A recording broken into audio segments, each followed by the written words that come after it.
Chapter 141 The villagers shouted with great arrogance, listening to Namasu talking about the new world. It is undoubtedly not to show the existence of Qin Luo, a strong man. The presence of the strong people in their presence makes them feel light on their faces. If Qin Luo still doesn't accept their things, wouldn't it be a disgrace? Qin Luo doesn't know what to say. The hospitable and honest villagers are really irresistible. Kind people are often rewarded. After a lively staggering of gongs and chips, eating and drinking to the fullest, Qin Luo, Nami, and Perona all had happy smiles on their faces. With the active help of many villagers, Nami even took the initiative to ask Ha Ha Ha Ha to drag the package that was stuffed like a hill with an excited look on her face. The three of them went out, leaving behind Usopp and a few little devils, who were circling faintly in the corner of the tavern. Nami, are you sure you don't want my help? Qin Luo's mouth twitched, and he couldn't see that Nami, who was slender and exquisite, could actually drag such a huge package.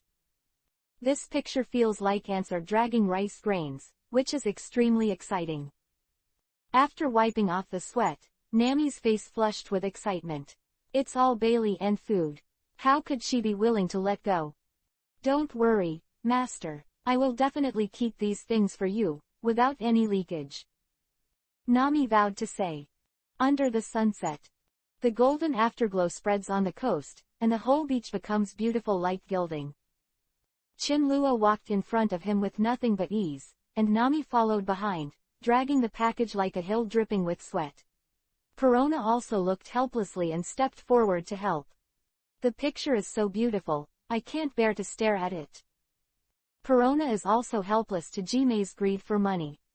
And just when the three were about to board the boat, Qin Luo suddenly stood still. He stared at the calm sea and sky in the distance, and then a stunned smile appeared on the corner of his mouth.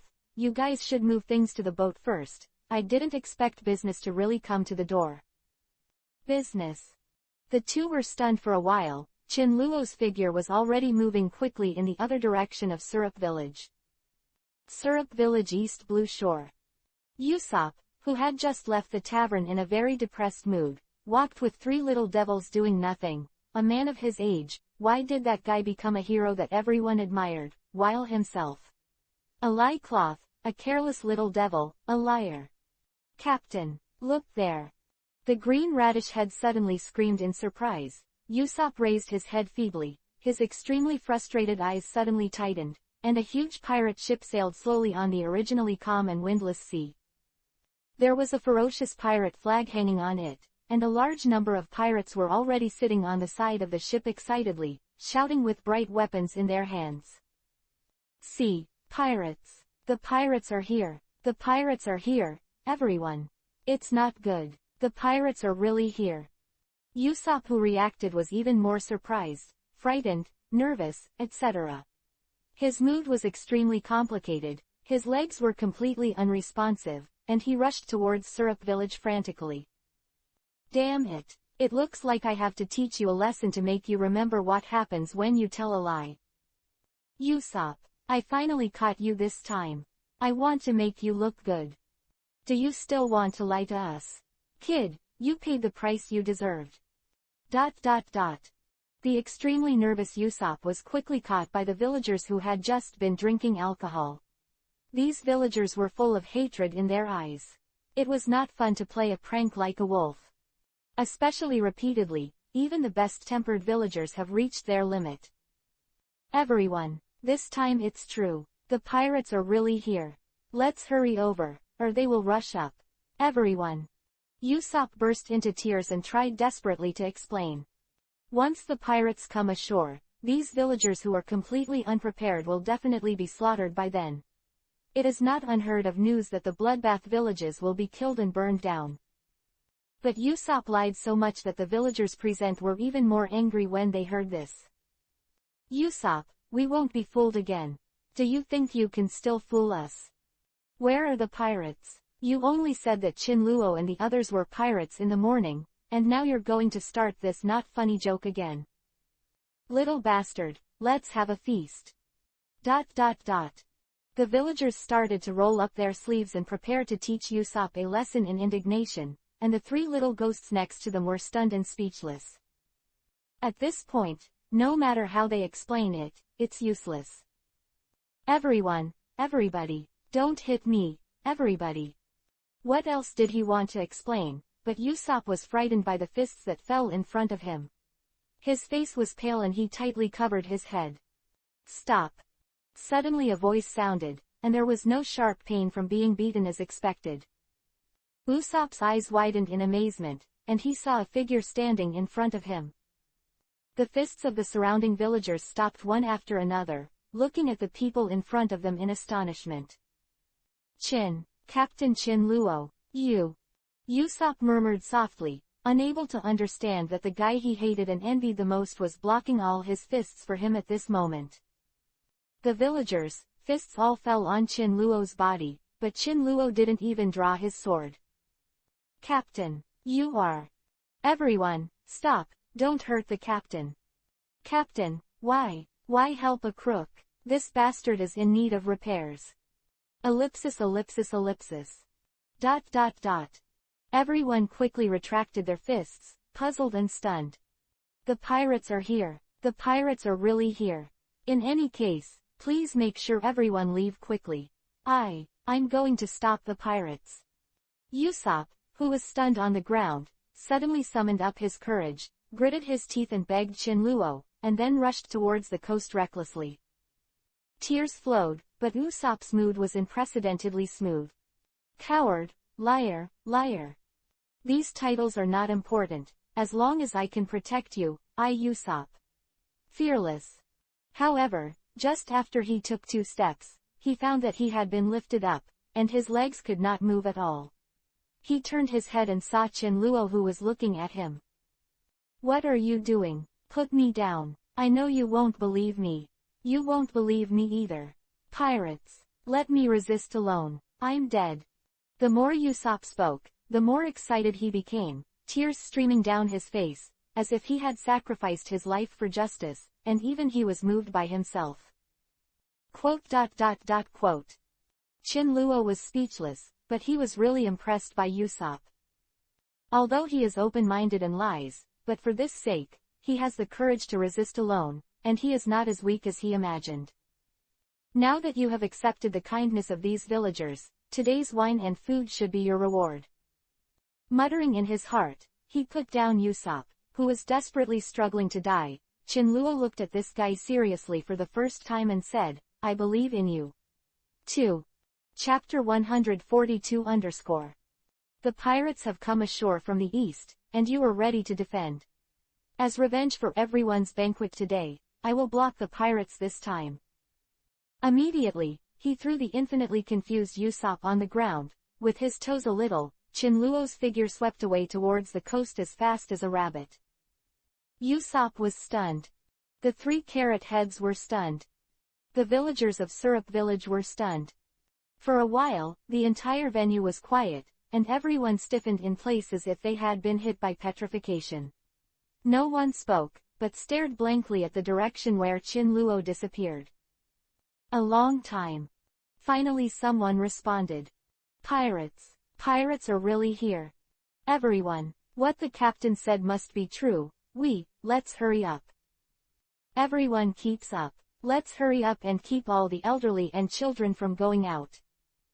Take your weapons, hurry up and follow. Ellipsis. Immediately. It was like a heavy bomb fell into the water, causing a stormy sea in an instant. All the villagers scrambled to get their weapons and rushed to the shore where the pirates landed. And looking at Usopp's eyes seems to have a little more trust. Looking at the villagers rushing out from the side, and Chin Luo's indomitable back, Usopp sat on the ground, crying a lot, feeling trusted, valued, and respected for the first time in his heart. Existence, let him suddenly understand what responsibility is. What is commitment? Everyone, wait for me Usopp, Captain Chin Luo, I will definitely catch up with you, and my Usopp Pirates will become a world-famous pirate group. Syrup Village East Blue Shore. The crew of the Black Cat Pirates have gathered on the shore, and the first man wearing heart-shaped sunglasses and white gloves, with the brim of his hat lowered, is exhorting. Listen, everyone, we will follow our appointment later. Don't be polite to these villagers. Let them know how powerful our black cat pirates are. Yes, Vice Captain.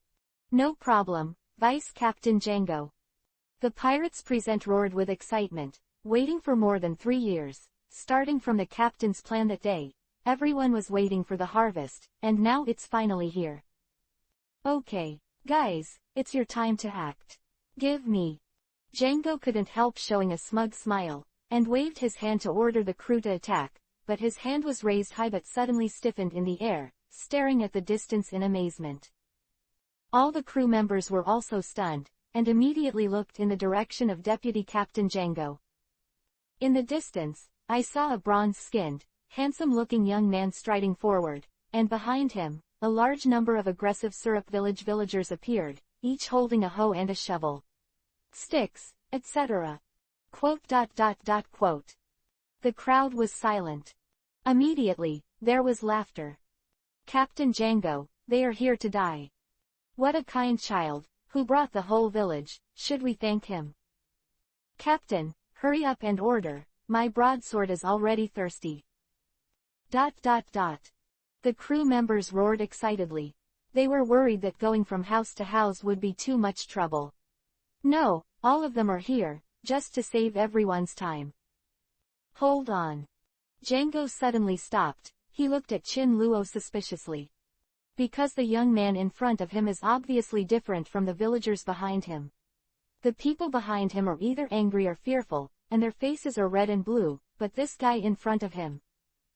Vv's smile hung on the corner of his mouth, and he looked at himself as if arrogant.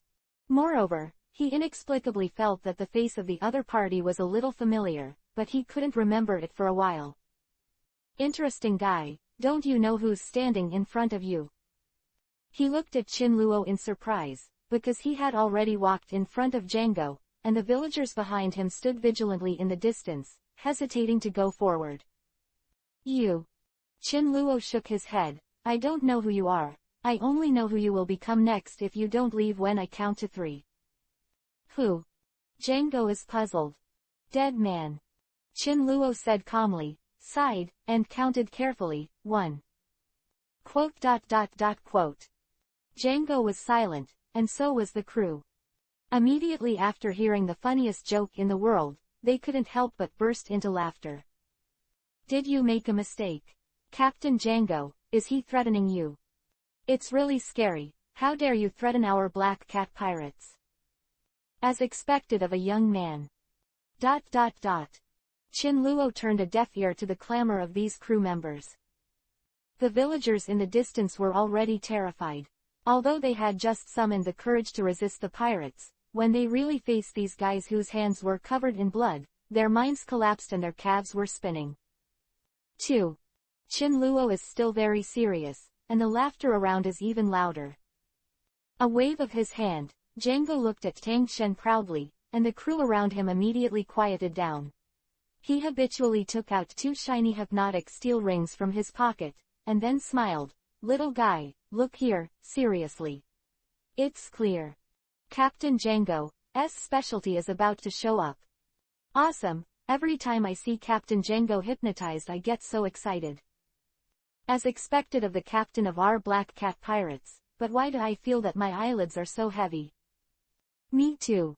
The shouts of anticipation gradually subsided, and then amidst the stunned expressions of many villagers. PFF'd. Django fell straight down, bubbling from his nose in a sound of snoring.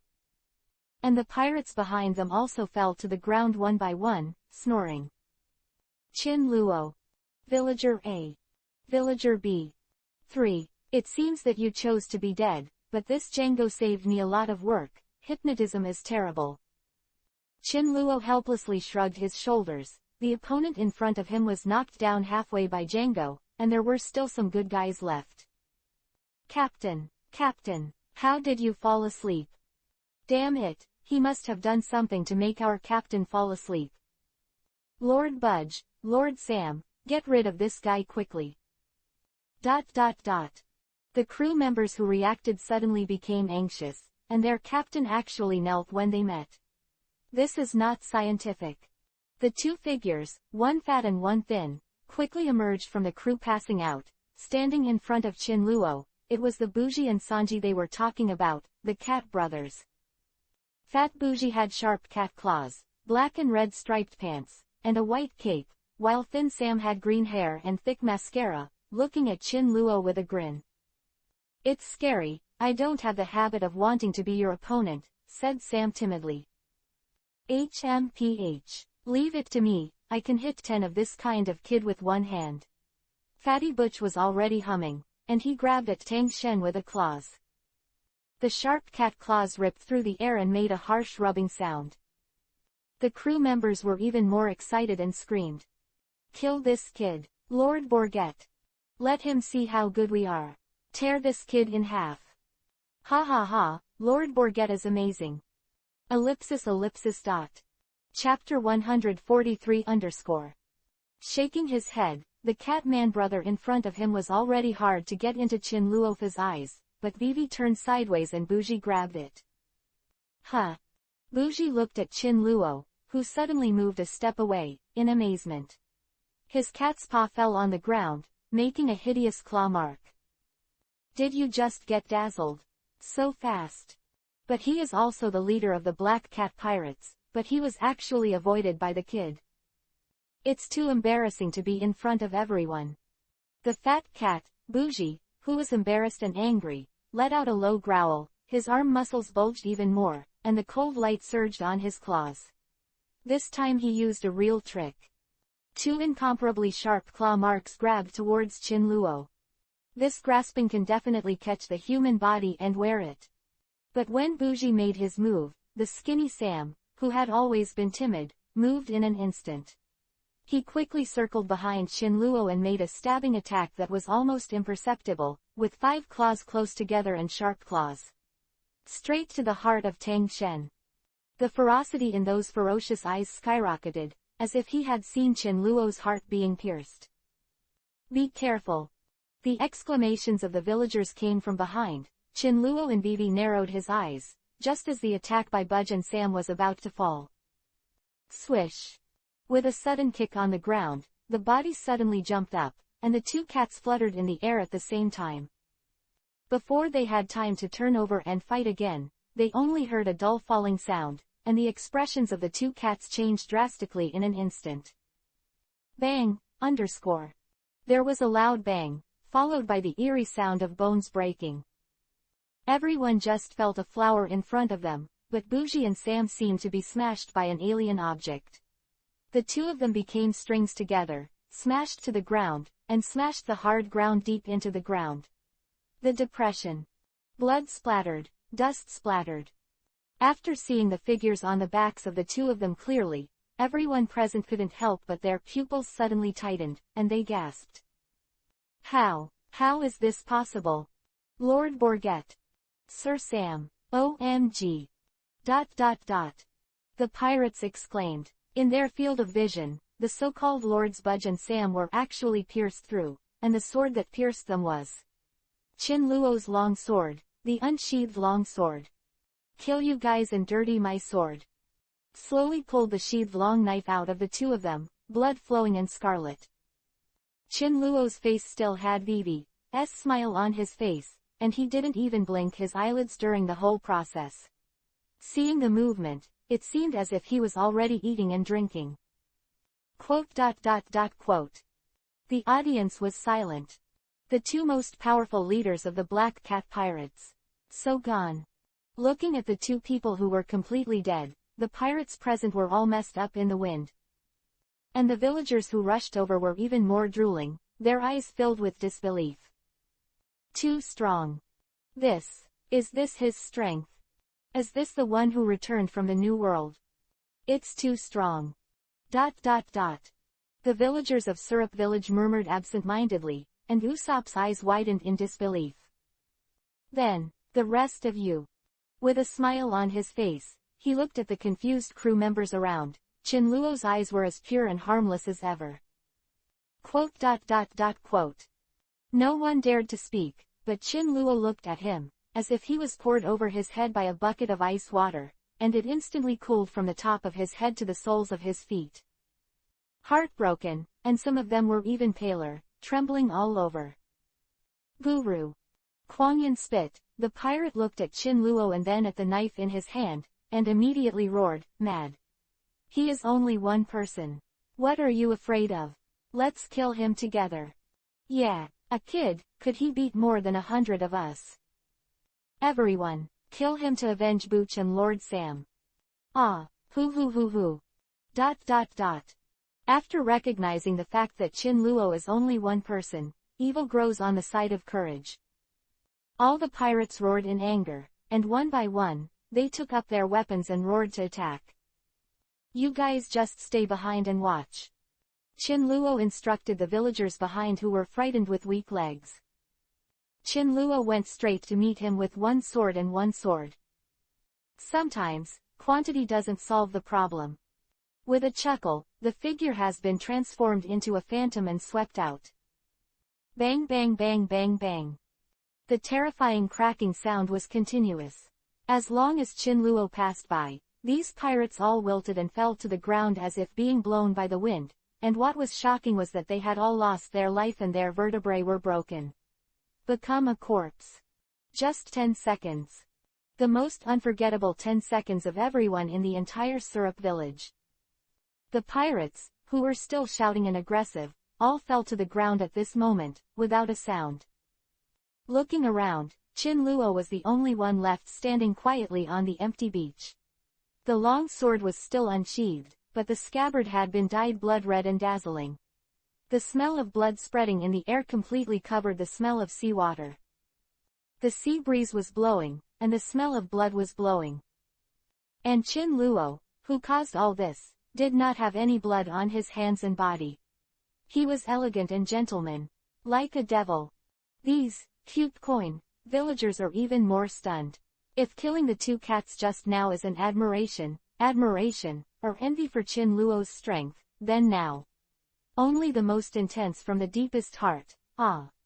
The true awe of the strong. Especially after seeing Chin Luo's light smile as always, the Syrup village villagers present only felt weak in their legs and feet, top-heavy and slumped to the ground. Too strong. This guy, strong is simply, indescribable. At least that's what Usopp and many villagers saw. After a moment's absence, the villagers who reacted finally gave out hysterical cheers and cheers. Chin Luo. Chin Luo. Chin Luo. Hero. You are the hero of our Syrup village. ...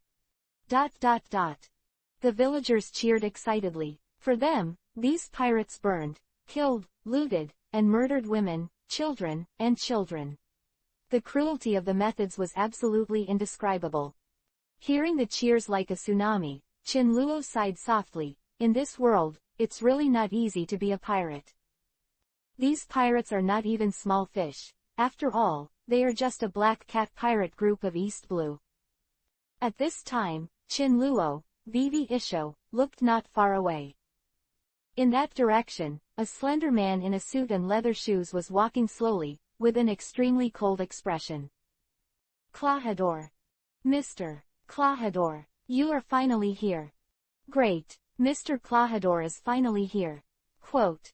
The villagers of Syrup village cheered one by one after seeing that the person who came was Kaya's housekeeper Clahador. Obviously, this guy is almost equivalent to the savior here. And Kaya also followed the bodyguards excitedly. All dead. Standing in front of Chin Luo, looking at the corpses on the ground, Clahador was expressionless. You are late, Mr. Clahador. Thanks to Mr. Chin Luo, we have protected our village.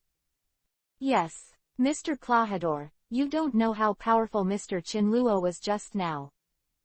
It's really amazing, all of a sudden. ... Several excited villagers went up and danced to explain. Everyone was extremely excited and happy at the moment. The damn pirates were finally driven away. It was really happy. Puff. The villagers who were explaining them suddenly froze and their voices stopped abruptly. All the villagers, including Kaya and Usopp, stared at Klahadore in amazement, their mouths wide open, unable to understand. Slowly pulling out the cold and sharp cat's claws from the villager's body, and holding up his glasses with an elegant gesture, Klahadore's face was neither sad nor happy, and the villager fell to the ground with a thud. Chapter 144 It's not too late. He said something indifferent. Klahadore. Chin Luo stared directly at the guy in front of him, with a playful smile on the corner of his mouth, or should first say Marine's bounty pirate, the captain of the Black Cat Pirates, Kuro of 100 Plans. Quote. Instantly quiet. The so-called butler of Klahadore, that is, Captain Kuro, glanced at Chin Luo in surprise, and immediately showed a sneer of pride. I didn't expect that there was someone who understood. Yeah, I'm afraid that the whole village is being kept in the dark by you, but I'm really sorry. I made you a bear commander before I could inform you. I'm really sorry. Chin Luo, sincerely apologize, said. In the dark. The villagers present were extremely dazed, and Kaya looked at Klahadore, her usual gracious and kind butler, in confusion. They didn't understand why the well-respected Lord Klahadore would suddenly kill the villagers. And, that weapon of his, is it cat's paw? Huh, they. Kuro sneered at the corpse at the bottom of his feet, with even more coldness in his eyes, and sneered, these useless guys are nothing but pawns.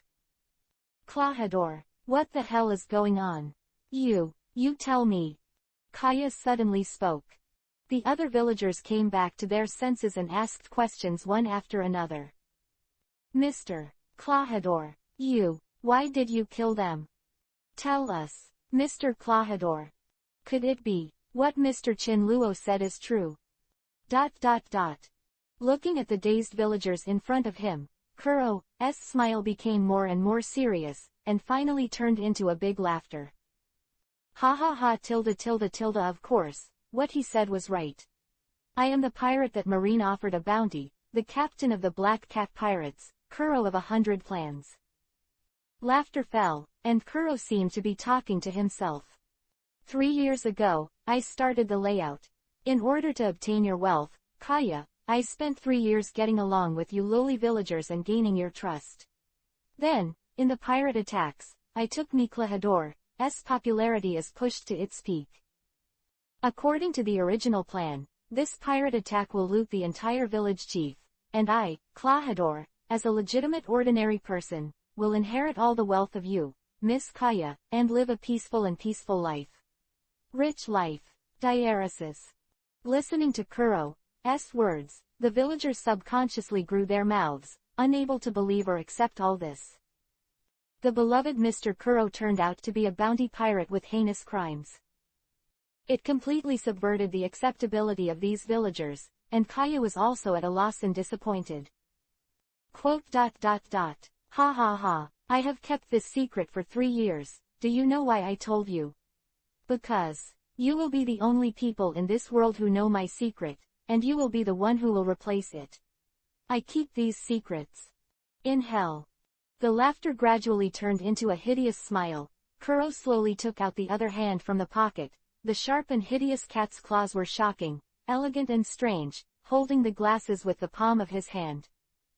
Even though he hasn't fought for 3 years, Kuro still keeps this habit, just to keep his sharp cat claws from scratching his cheeks while holding his glasses. Klahadore, tell me, this isn't true. You are the same Mr. Klahadore who was kind to people and caring for everyone in the village. Kaya's beautiful eyes were full of tears, obviously disappointed to the extreme. In her memory, Klahadore was just a wandering outlander who just happened to faint at the gate of her manor. It happened that his father passed by, so he saved the wandering young man. After 3 years of getting along, Klahadore took good care of the manor and often helped all the people in need in the village. He is definitely not some heinous bounty pirate full of evil. Kuro of 100 Plans. Kaya, my stupid Miss Kaya, you are as sincere and kind as your father. I forgot to tell you that the previous housekeeper. I killed it too. Kuro smiled kindly at the tearful Miss Kaya. Quote. Kaya froze in place, heartbreaking disappointment in her eyes. Those villagers looking at Kuro, from surprise and excitement at the beginning, have gradually turned cold, full of anger and hatred of being deceived. Clahador, you bastard lied to us. So you are the captain of the Black Cat Pirates. Damn Kuro. Unforgivable. The villagers of Syrup Village were furious. They didn't expect that the good man who he kept talking about turned out to be the most hypocritical bastard, and he was the culprit of the whole village over the years. If you can get rid of my useless subordinates, your strength is good. If you promise to become my subordinate, I may consider spare your life. Kuro turned a blind eye to the despair of Kaya and these villagers, and instead looked at Chin Luo with a faint smile. Become your subordinate. Chin Luo was stunned. This Kuro. You are afraid that you are still living in a dream. Huh, of course, you are more useful than those useless guys, and, if you agree, I may let go of these innocent villagers, and the pure and kind Miss Kaya. Kuro laughed. What a wonderful reason, I almost believed it. Grinning the brightest smile, Chin Luo looked at Kuro seriously. Are you kidding me? Just kidding. Kuro was stunned for a moment, then reacted immediately, squinting and smiling. Young man, you can't understand the gap between the strong and the weak, for example. The voice has not fallen. Kuro has turned into a phantom, and amid the exclamations of the crowd, my sharp cat claws drew 5 hideous claw marks in the air, tearing down in the direction of Kaya. Insidious and cunning is Kuro's instinct. No. Kaya stared blankly at the claw marks that fell on the face, and the attack was extremely sharp, just one can easily cut her into 2 pieces. Her despairing eyes in horror, Kaya's heart was ashes. Clang, _ Sparks splashed everywhere, and there was no pain in the imagination. Kaya opened his eyes blankly, and saw a strange and familiar figure in front of him. Chin Luo. With the surprise and disbelief of the rest of her life, Kaya widened her eyes and looked at Chin Luo, who was standing in front of her. Diaresis, go to the back. This guy, I still want to have fun with him. Turning his head, Chin Luo still had a sunny smile on his face, as if forever, looking at Kuro in front of him. Scabbard blocked Kuro's attack. That's it. The voice of a chuckle fell in Kuro's ears, full of sarcasm and pity, and Kuro's eyes lit up with anger other than coldness. He is the dignified Kuro of 100 plans. In East Blue. Even if he planned later, it was because he didn't do it himself. Well, at least he thought so in his heart and created his own suspended animation. As you wish. Kuro's figure has obviously sped up, and the force from his claws has become more rigid. Kaya quickly retreated under the guard of many villagers. Wang Jiao left enough space for Chin Luo. You are indeed proud to be able to defeat Sam and Borges, but unfortunately, in front of me. You are still too weak. Kuro's sneer came from the air, and his speed skyrocketed when he burst out with all his strength. The elegant suit was torn because of the excessive movement, revealing his white shirt. Clang. When. Bang. The long knife and the cat's claws collided with each other, and each attack was extremely powerful. In the direction where the cat's claws fell, a huge tree with a thickness of 4 or 5 people was directly cut off in the middle. Such a terrifying damage effect seemed unbelievable to them, and it was hard to imagine that it was issued by this paper-thin cat claw, and what shocked them even more was that these stormy, dazzling attacks were all easily caught by Chin Luo. Waterproof. Hush, stay. Even the villagers who didn't know how to fight took a deep breath. Amazing. Too strong, too terrifying. People exclaimed in their hearts, and Kaya stared at the battle situation in front of her with incomparable nervousness. Chapter 145 Hiss _ The scabbard sharp breath, and a blood flower flew up. Kuro looks very embarrassed. The original gorgeous and formal suit now has a hideous bloodstain that spreads from his right shoulder. In the wound, you can even see the pale bones and the rolled scarlet flesh, blood gurgling from the wound. The wound ran down and penetrated his suit. Cough cough. He coughed in pain, but couldn't hide the shock in his heart. Kuro stared at Chin Luo with a big stare. For the first time, with his extremely solemn eyes, there was no trace of the pain of the wound on his face. You are very strong. Stronger than I thought. I didn't expect that I would also look wrong. Kuro's voice was hoarse and low. Really? Kuro of 100 Plans, known as the pirate with the second IQ in the pirate world. Unfortunately, his strength is really average. Chin Luo shook his head gently. In his memory, this guy should be the only guy in the entire pirate world plot who didn't use devil fruit to kill Luffy in seconds. Naturally, his strength should not be underestimated. But I didn't expect it to be so weak in my eyes. Maybe I grew up too fast and reached a new height of peak. Chin Luo recalled a little. Second IQ. Hee, it seems that you are very confident in yourself. Looking at Chin Luo coldly, the cat's paws overflowed with cold light. It's just a pity. Kuro of 100 Plans, the famous East Blue in the past, actually chose to go into hiding. Is it a disappointment to himself? Or is it a fear of Marine? Or, rather than rising in the new world, staying here small places will give you peace of mind? Looking at Kuro playfully, Go still smiles very brightly, but that smile makes people very uncomfortable. Bag including Kuro. Suddenly I saw that Kuro had the illusion that he was the clown, or not, because the eyes were telling him that he was despising him. Kuro. You. Kuro was stinged by this look, especially after hearing the 3 words, New World. His pupils suddenly shrank. Could it be that the other party really came from the New World? Don't talk about the New World. I'm afraid even the Great Waterway is enough to make you afraid, Kuro. Only by staying in this poor country can you embrace your last dignity, and then bury it in the grave with peace of mind. Dignified pirate, it's really heartwarming to live like this for the rest of your life. Chin Luo continued to speak. At this moment, Kuro is like a stabbed beast. Yes, once he was so proud, he played around with Marine, and even easily negotiated with the headquarters rear admiral, fighting wits and courage, and became a legend in the mouths of his subordinates. But now, he is like a lion that has lost his courage, trying to use this last fig leaf to cover his weakness, but the domineering young man in front of him made him, as if he could see, his former self. How proud. How confident. And, far stronger than he was at that time. Don't talk nonsense. If you want to die, just come forward.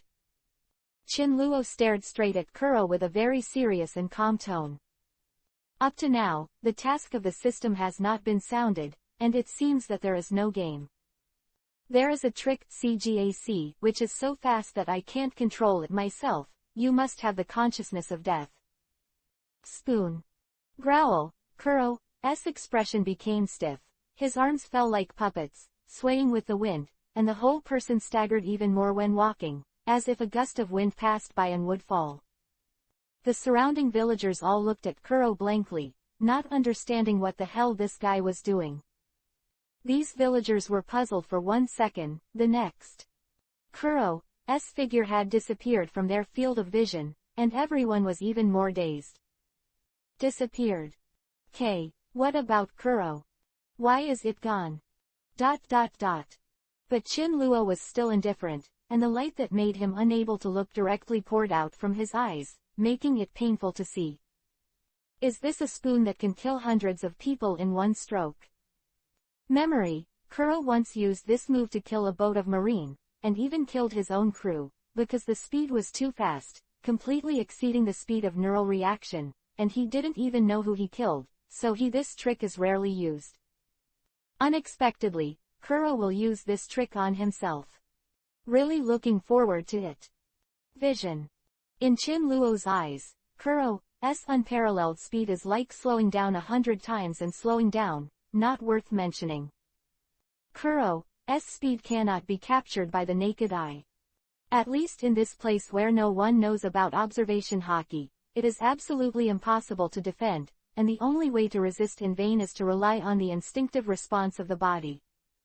This is how Kuro's former opponents reacted to this move. But here in Chin Luo, he is going to miscalculate. Poof. A villager suddenly lost consciousness and fell. There was a wound on his body, and his eyes were still endlessly blank. 2. Then the third. 4. The scene suddenly became eerily quiet, and all the villagers seemed to be stuck in their necks, and their eyes widened, watching the scene in front of them in disbelief. So weird. The people next to him seemed to have been blown over by the wind.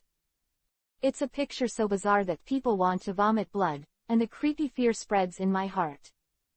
Everyone then recalled what Kuro said before, and wanted to scream in horror, but found that they didn't even have the courage to scream.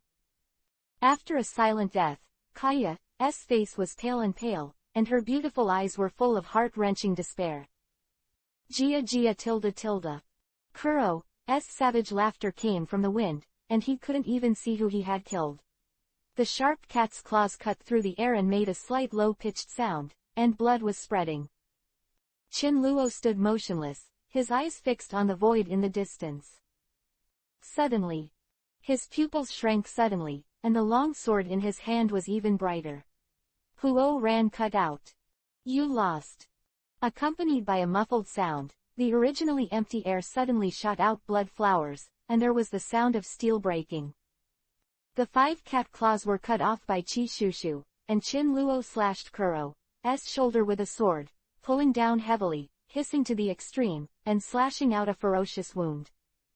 It was chopped from the left shoulder to the right abdomen, and the blood flowed out like no money. Kuro even recovered from the spoon state, staring blankly at everything in front of him, at the fallen villagers, and at his wound. I lost. With an unbelievable look, the arrogance on his face disappeared, only deep shock, shocked at how he blocked his own attack, an attack that even he couldn't control, raised his head and showed a miserable smile. Kuro lost. PFF'd. The whole person fell in a pool of blood. The surrounding villagers were dead silent, no one spoke, and they were absent for a long time. A long time. Finally someone came back to their senses. Win. We won. Win. Mr. Captain really won. The villagers cheered excitedly, feeling like a roller coaster just now. When they came, they were nervous, and when they faced them, they were filled with indignation, fear. When Kuro killed people just now, they felt suffocating fear and deep despair. It's too strong, it's not in the same order of magnitude, so they also believe that no matter how many villagers there are, I'm afraid Kuro will kill them all alone, and everyone is even ready to die. But I didn't expect that Kuro, who was too powerful to look up to, actually lost. And the loss was so complete that even his life was lost. The one who made all this is the young man in front of him who smiles and makes people feel warm, Chinluo. Captain, hero. Captain, hero. Captain, hero. The villagers cheered excitedly, and the whole syrup village was immersed in the great joy of the aftermath. Miss Kaya even more excitedly hugged Chinluo tightly. Thank you. Thank you. Thousands of words have been translated into this sentence. Although she is extremely disappointed now, Kaya also understands that if it weren't for Chinluo, I am afraid that the whole village would suffer disaster, which she absolutely did not want to see. Confused by the sudden hug, Chinluo was stunned for a while. The girl's fragrance wafted between his nose. Chinluo smiled. Chapter 146 _ Hands up. Chinluo gently isho. Kaya blushed and let go of her hands. Looking at Chinluo's handsome face, her heart couldn't help jumping. Miss Kaya, if you look at me like this, I'll be shy. Chinluo returned to his usual sunny smile, which made people feel very warm and reassured, which was a bit nasty. Mr. Captain. Originally shy, and being teased by Chinluo again, Kaya's face was so red that she was almost bleeding. Bowing his head, he murmured for a long time before he mustered up his courage and said, Mr. Captain, thank you for saving the village. I plan to hold a celebration party at the manor, and let the whole village come. Are you coming to participate? How can I refuse, Miss Kaya? invitation. You say yes, Nami, why are you glaring at me? Are you planning to continue to provoke the master? Chin-luo smiled, and Nami, who had just followed in the distance, rolled her eyes angrily, and the villagers cheered even more excitedly. Reception went smoothly at Kaya's manor garden. The luxurious but elegant manor has a very idyllic style. The villagers of the entire Syrup village gathered in the Kaya manor for a 3-day carnival, a lot of delicious fruits, wine, and fragrant barbecue, etc. All people are feasting. In the corner of the reception, after drinking a few drinks with these hospitable villagers, Chin-luo found an excuse to finally enjoy the quiet of one person. Mr. Chin-luo, are you bothering me? Suddenly, a weak voice sounded from not far away. Kaya, who is wearing a white dress and white canvas shoes, and looks extremely elegant. She hadn't been so happy and lively for a long time. Usually, she was the only one in the manor. Occasionally, Usopp would sneak up on the tree and tell her stories about the sea to her in the window. Kaya knows nothing about the outside world and is full of yearning. For this unfamiliar teenager in front of her, her big eyes were full of curiosity, and there was a hint of throbbing of an adolescent girl. Especially when he saw Chin-luo turn his head. With a side face that is enough to make any girl's heart pound, Kaya felt her heart for the first time, because of the feeling of another unfamiliar opposite sex throbbing, nervous but beautiful. Chin-luo, Vivi Isho, it's alright, how could it be a disturbance? I'm thinking about our beautiful Miss Kaya, when should you come to me? Hear Chin-luo's joking words. Kaya couldn't help blushing, her fair index fingers were tightly tangled together, and she sat beside Chin-luo with a hint of twist and shyness. It was because Chin-luo had just drank champagne, and when Kaya sat down, she smelled the champagne, and there was a special smell belonging to Chin-luo. Do you want a glass? Miss Kaya, the champagne at Syrup Village is delicious. Chin-luo smiled and handed a glass of champagne. Mr. Chin-luo, I don't know how to drink. A glimmer of hope flashed in Kaya's eyes, and then it quickly dimmed. Her health is not good, and she has not been able to drink alcohol since she was a child. Really, that's a pity. Chin-luo smiled, no longer forced Kaya, and took a sip. Mr. Chin-luo, can I ask you something? It seemed that she had thought about it many times in her mind. Kaya finally summoned up the courage to say it, and looked at Chin-luo nervously. Sure, Kaya, please. I want to know the outside world. I have never left Syrup Village since I was a child, and I even stayed in the manor a lot of the time. I heard Usopp say that the outside world has an endless ocean.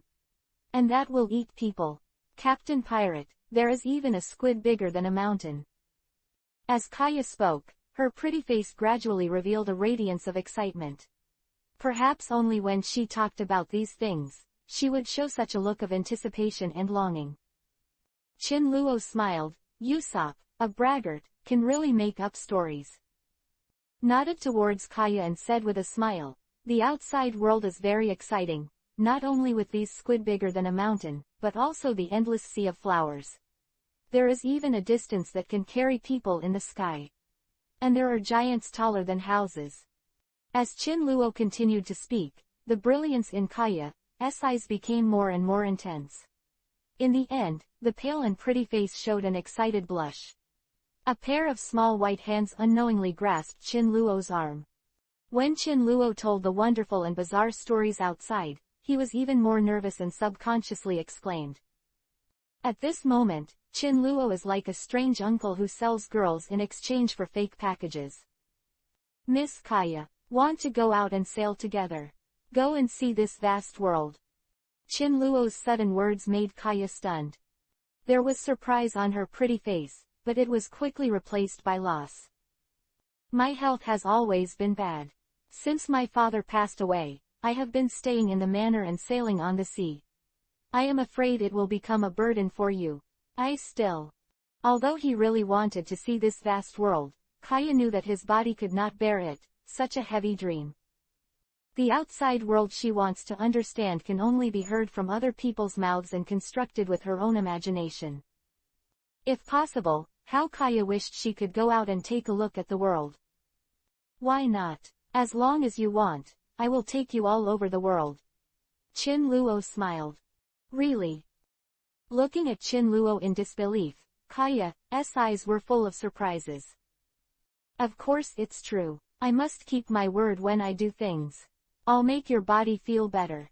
You don't have to worry about the bumps in the journey at all, but before that, you have to close your eyes. Chin Luo smiled confidently. Kaya looked at Chin Luo in surprise, then slowly closed her eyes. Energy Giver. Flame Phoenix Suzaku 3%. Chin Luo's hand gently touched Kaya's shoulder. The reason why he didn't give too much was because Chin Luo was afraid that Kaya's body would not be able to withstand the flame ability of Kai Yu Yanwang Suzaku. And the ability to give her flame is because the power of Suzaku can warm the body, the previous diseases on the body will be slowly removed, and it will have a partial healing effect. Next second, Kaya was surprised to find that her body seemed to have changed. What's the matter? I suddenly feel very hot. Kaya's face was pale, but her pretty face was full of red, and she was surprised to find that her weak body, at this moment, actually began to become full of energy and energy. Mr. Chin Luo, what happened to me just now? Kaya asked in surprise. It's nothing, all in all, you have gained a part of the fire ability. Kaya covered Xiaoyi's mouth in surprise, her beautiful eyes widened, flame ability. Just thinking about it, as she read the flame, a flame burst out in her palm. Although Chin Luo's flame is like the difference between heaven and earth, this flame is very warm and can heal people's hearts. 2. Chapter 147 Kaya, this is my gift to you. From now on, you don't have to worry about your body getting sick. You can also go around the world and realize your dreams. Chin Luo said. Instant, Kaya was moved to tears. The villagers, party and carnival also passed quickly. After deciding to join Chin Luo's team, Kaya packed her bags. The entire manor was handed over to the people in the village to take care of it, and she could finally go lightly and pursue her dream. On the first emperor. The crowd stood on the side of the boat. Below, many villagers waved goodbye on the shore, and handed over the wine and food they had stored to Chin Luo. Mr. Chin Luo, you must come again in the future. Lord Chin Luo, our Syrup Village villagers will always remember you. Miss Kaya, we will miss you, take care along the way. Captain Chin Luo, Usopp, will definitely catch up with you. Kaya, I will definitely go out to sea to find you. Captain Chin Luo, be sure to take good care of Kaya. Don't worry, she will see you soon with a big belly. ... In the crowd, Usopp shouted loudly, and in a few days, he witnessed the so-called strong man with his own eyes. Chin Luo, the name was deeply imprinted in his heart and became the goal he pursued in his life. Everyone on the boat waved goodbye to the villagers of Syrup Village, and everyone watched the Shuang slowly leave Syrup Village until it disappeared on the sea level. Everyone reluctantly returned to the village, but for a long time after that, there was still a legendary story of a young man named Chin Luo. On the first emperor. Kaya, who was on the boat for the first time, was obviously very excited. She leaned on the side of the boat with great excitement. Look at the waves splashing below, and look at the seagulls flying in the distance. Smelling the salty smell of seawater, the vision is vast and unobstructed like never before. The sea breeze ruffled Kaya's hair, after gaining the ability to fire. Kaya's pale skin and pretty face have obviously become a lot more rosy, and her complexion is moving. Mr. Chin Luo, thank you so much for taking me out to sea. She said gratefully to Chin Luo next to her. You've told me about it no less than 10 times since you got on the boat. Kaya, are you planning to make promises to me? Chin Luo had a warm smile on his face. Hearing this, Kaya blushed even more, and her beautiful eyes were full of brilliance. Kaya was shy. Chin Luo smiled. You can call me the captain in the future. No matter where you go, just remember that you are my Chin Luo's crew member, and I will protect your safety. Quote. Kaya, who was originally just a blushing face, was almost blushing blood at this moment, but she nodded her head as finely as a gnat. Kaya, who obtained the ability of fire, seems to have accidentally awakened another special ability. Her fire not only has a burning effect, but also has a healing effect, and has some medical abilities. Qin Luo found that Kaya has a certain effect of restoring physical strength, and it would be okay to let Kaya be a ship doctor on the ship in the future. After a few chats with Kaya, Qin Luo went directly to the cabin. Captain, we have cleaned up the spoils of the Black Cat pirates. Nami and Perona cleaned up all the properties of the Black Cat pirates, and saw Qin Luo and Kaya flirting with each other, which was a bit of a taste. Well done, Nami. Qin Luo praised without hesitation. To Kokoyashi village, the road was calm. According to the setting of the route, the Shiwang will arrive at the orange village of Kokoja soon. Looking at the scenery outside the window, Nami couldn't wait to return to the village and meet her relatives. Report to the captain, there is a pirate ship. Perona is responsible for the responsibility of the lookout, and reports it as soon as possible. The voice just fell. A pitch-black spherical shell roared down from the sky and smashed straight down in the direction of the first emperor. Huh. Qin Luo looked into his eyes. This is an old-fashioned solid shell that still relies on kinetic energy to attack. 5 minutes ago. Boundless sea. In all directions, there is the ocean of Wangyang, and the sea is vast and boundless. First Emperor. Not far from the ship, there is another pirate ship galloping against the wind on the same route. This pirate ship is not easy. One Piece King of Pirates Roger's subordinate, the red-haired friend of the 4 emperors, once fought against the legendary great pirates such as Whitebeard and Golden Lion in the sea, and retreated completely under the pursuit of marine hero Garp. A powerful man with such a terrifying resume is now sitting on this unremarkable pirate ship. Buggy, who can strike the god of crabs across dimensions by reciting his name backwards. At this moment, the clown Buggy is leading a group of tigers and wolves under his command to run wild in the East Blue Waters. What, there are no ships to loot nearby? 15 million Bailey's big pirate Buggy angrily questioned the navigator beside him several times. No, no. The navigator timidly replied. Damn, isn't there a caravan passing through this sea area? If you don't loot anything, do you want to starve to death? The great Captain Buggy flushed and patted the armrest of the seat in shame. Or the captain.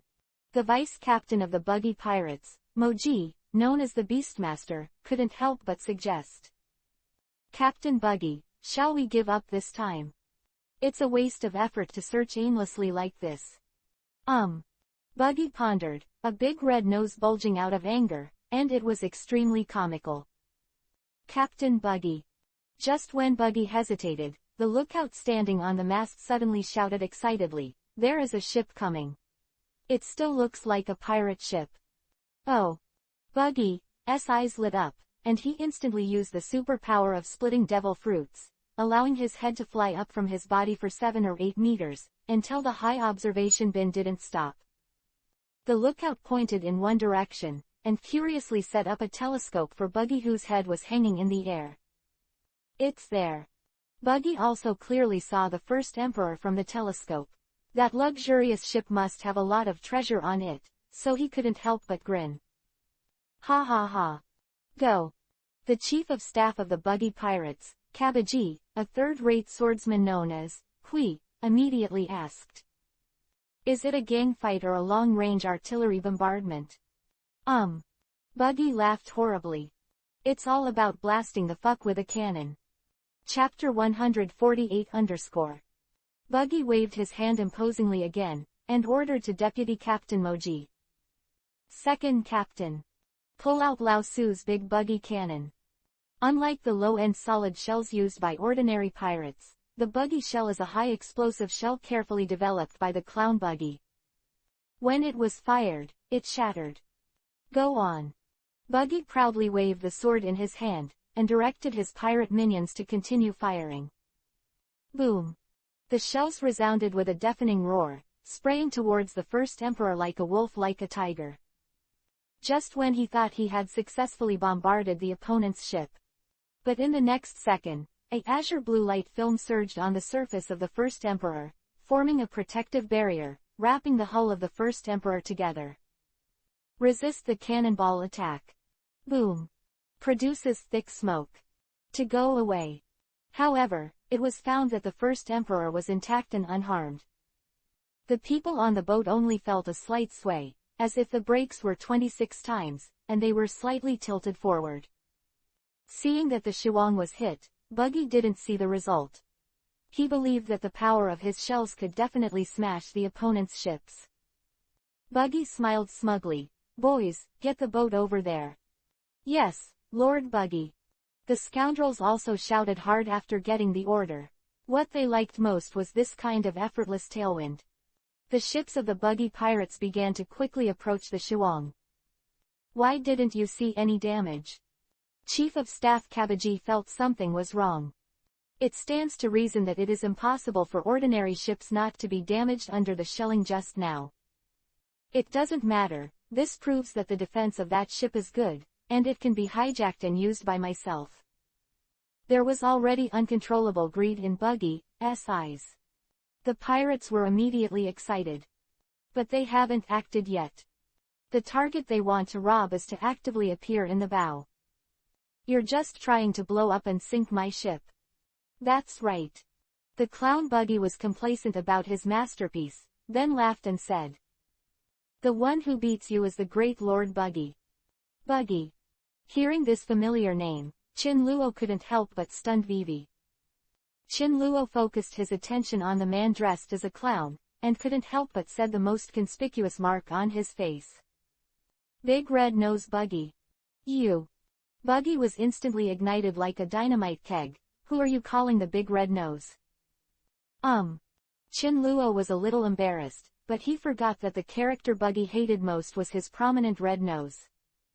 How strong this lucky color hockey is funny.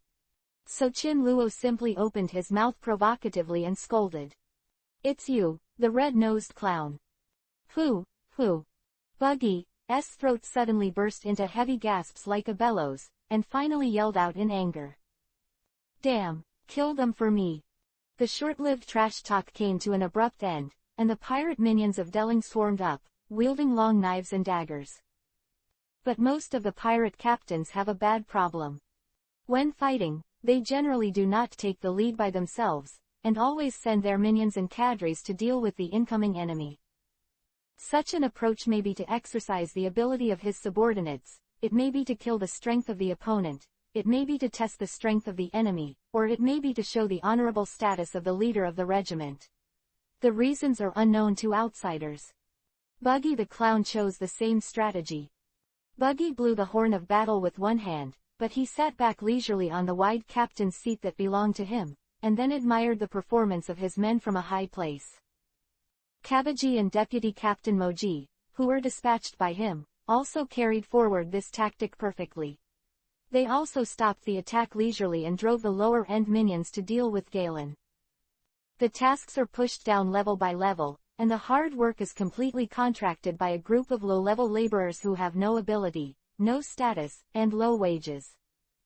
But what Buggy doesn't know is, such fueling tactics are useless to Chin Luo. Come on guys, hack this thing to death.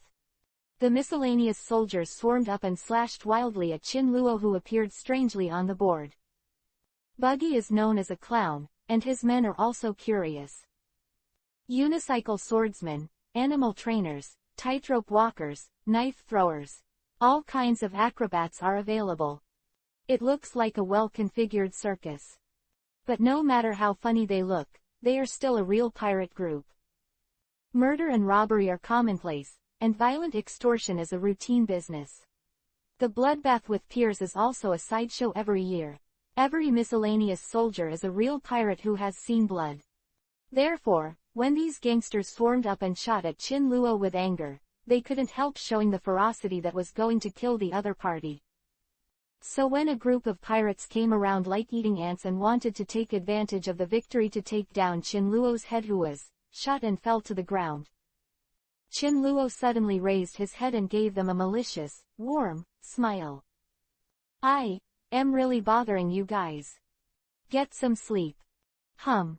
A weak momentum gradually spread from Chin Luo's body. The moment when the momentum spreads. Boom. The momentum has risen steadily, becoming like a surging tide. In an instant, a terrible air current swept in all directions. That powerful momentum, with Lu En as the center point, permeates all around. The majestic momentum radiated from Lu En's body. Squeezing the air creates weird distortions visible to the naked eye. In the center of the ship's board, a bottomless abyss was torn apart, and the shock wave caused by the extrusion was like a raging flood, wrapping everything that could be touched along the way, and venting towards the surroundings. This is. All the pirates were surprised. Especially Buggy, he is the most clear and familiar with this momentum. Conqueror Hockey. Once he had seen Captain Roger's Conqueror, which was unstoppable like an overlord. All of a sudden, as Buggy expected, the pirates who rushed up to kill Chin Luo suddenly froze in place, unable to move. Immediately afterwards, they were dizzy, their legs were weak, and they fell to the ground. Then there was a slack in his eyes, a nervous breakdown, his face pale, dizzy, his eyes darkened, and he fell to the ground. Many pirates, none of them escaped, were all stunned. Who the hell is this guy? How can there be a Conqueror Hockey? The clown Buggy was suddenly startled, and obviously saw that the other party was not a good person. When he was about to speak, he tried to find out who the other party was. Chapter 149 Clown Buggy, your red nose is as rosy as a monkey's butt, and your face is the most amazing part of your body. It can be big or small, thick or thin, or even optional. Chin Luo first said with a smile. Boy, you are courting death. Buggy shells. Bang. When Buggy saw the other party discussing his red nose, he was instantly furious. Immediately point your foot forward and fire the Buggy bomb with a longer range. Cut. While speaking, Chin Luo shook the long sword in his hand. A light sound came out, and the sword light suddenly appeared in front of him, arranged in a fan shape. The sword light glowed with a cold and dark light, and each sword light contained a huge lethality. Go. Chin Luo swung his long sword, and several sword beams slammed into the flying cannonballs like lightning. Boom. I saw John Mang instantly cut the shell in half. Pick up my sword again. A breath, the sword light attacked the clown Buggy, piercing his body directly. However, Chin Luo raised the corners of his mouth. Has he started? Fruit ability. Zila, sound. The body that had just been pierced by the long sword was reassembled. Fractured and great reunion. Reassemble all limbs after they are torn apart. The clown Buggy showed a wicked smile.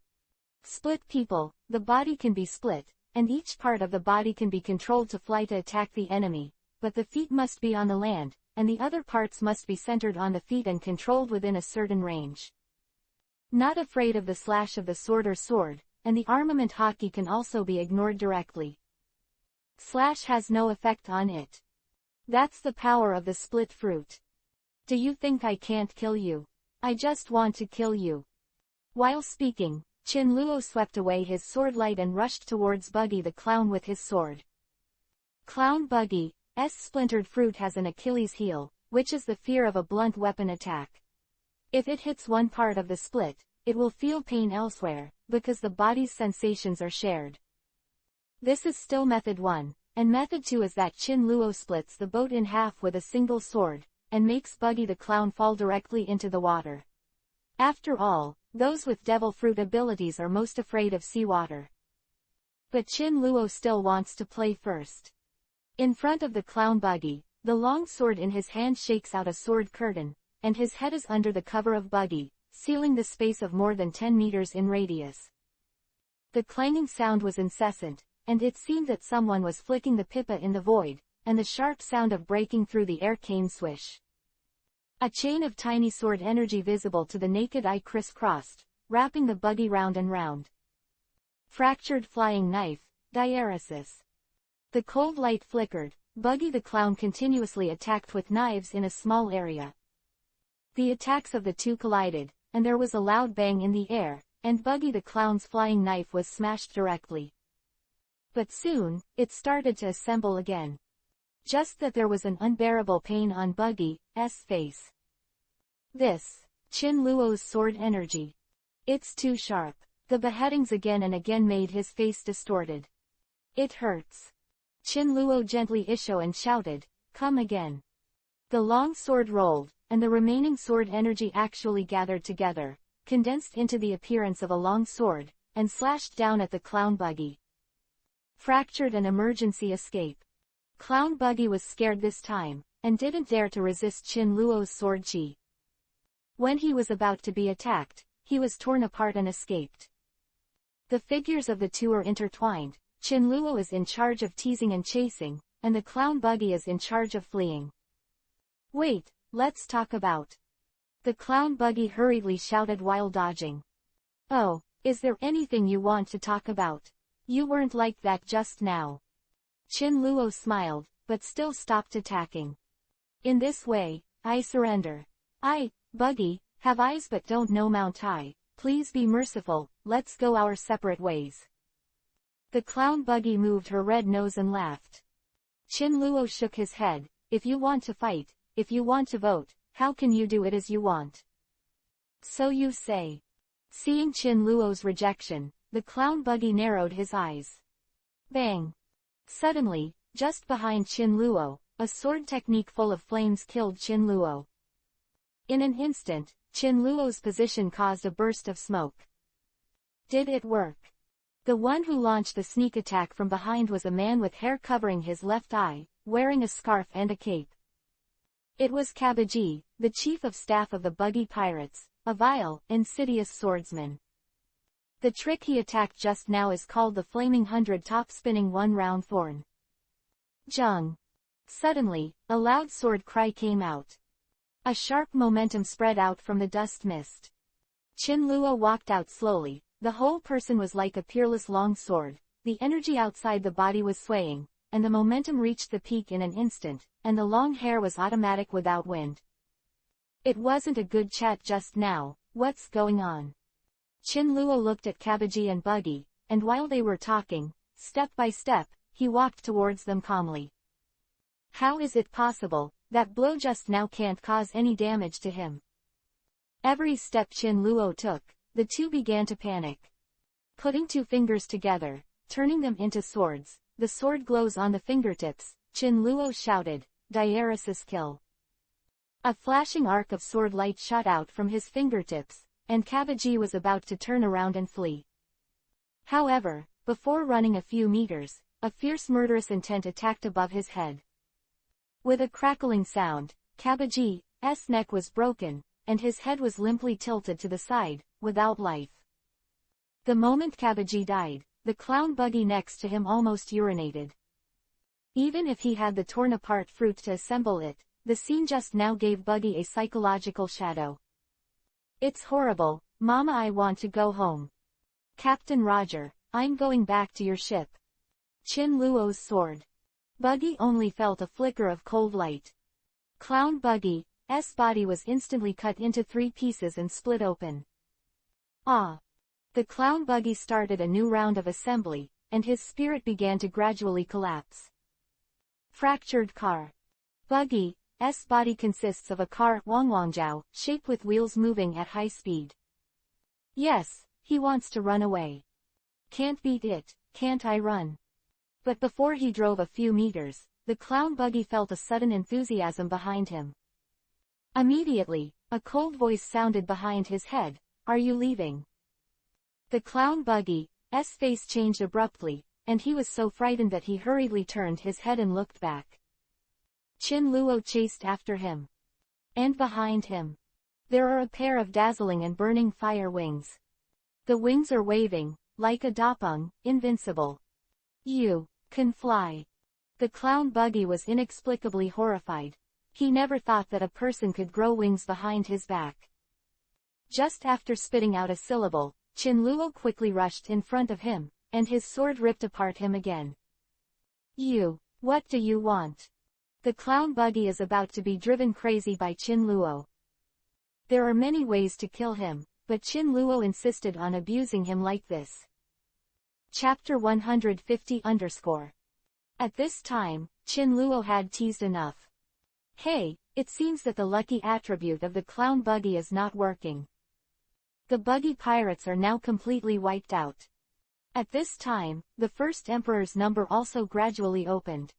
Nami walked to Chin Luo's side with a look of excitement, and stared at Buggy's head that just flew from the ground. This red nose is worth 15 million. In Nami's eyes, the great Captain Buggy has become a thick stack of banknotes. Yeah. Chin Luo also followed Nami's words to calculate the account. With this red nose, we'll get a 25 million Bailey bounty if we go to Logatown. Buggy's face immediately looked ugly. The other party opened his mouth to discuss the issue of exchanging the bounty. It must be a powerful pirate hunter who appeared out of nowhere. For pirates, being defeated by a pirate hunter is worse than being captured by Marine. As long as they didn't get caught by a Kainu, the pirates captured by Marine could basically save their lives, and their food, clothing, housing and transportation in the future would also be guaranteed. But if they are defeated by pirate hunters who exchange their heads for bounties, then 99% of the pirates are dead. Quote. Nami understood something from Buggy's changing expression. She rubbed her smooth and slender chin with her hand, a hint of slyness suddenly flashed in his eyes. Master, if you go to Logatown to exchange the bounty, do you think we should take the lead or take someone over there? Chin Luo Vivi was taken aback. But Buggy was so frightened that the cold sweat on his forehead instantly increased, and he hurriedly flew his head in front of Nami and smiled to please. Pretty lady. Bring someone. Just bring someone.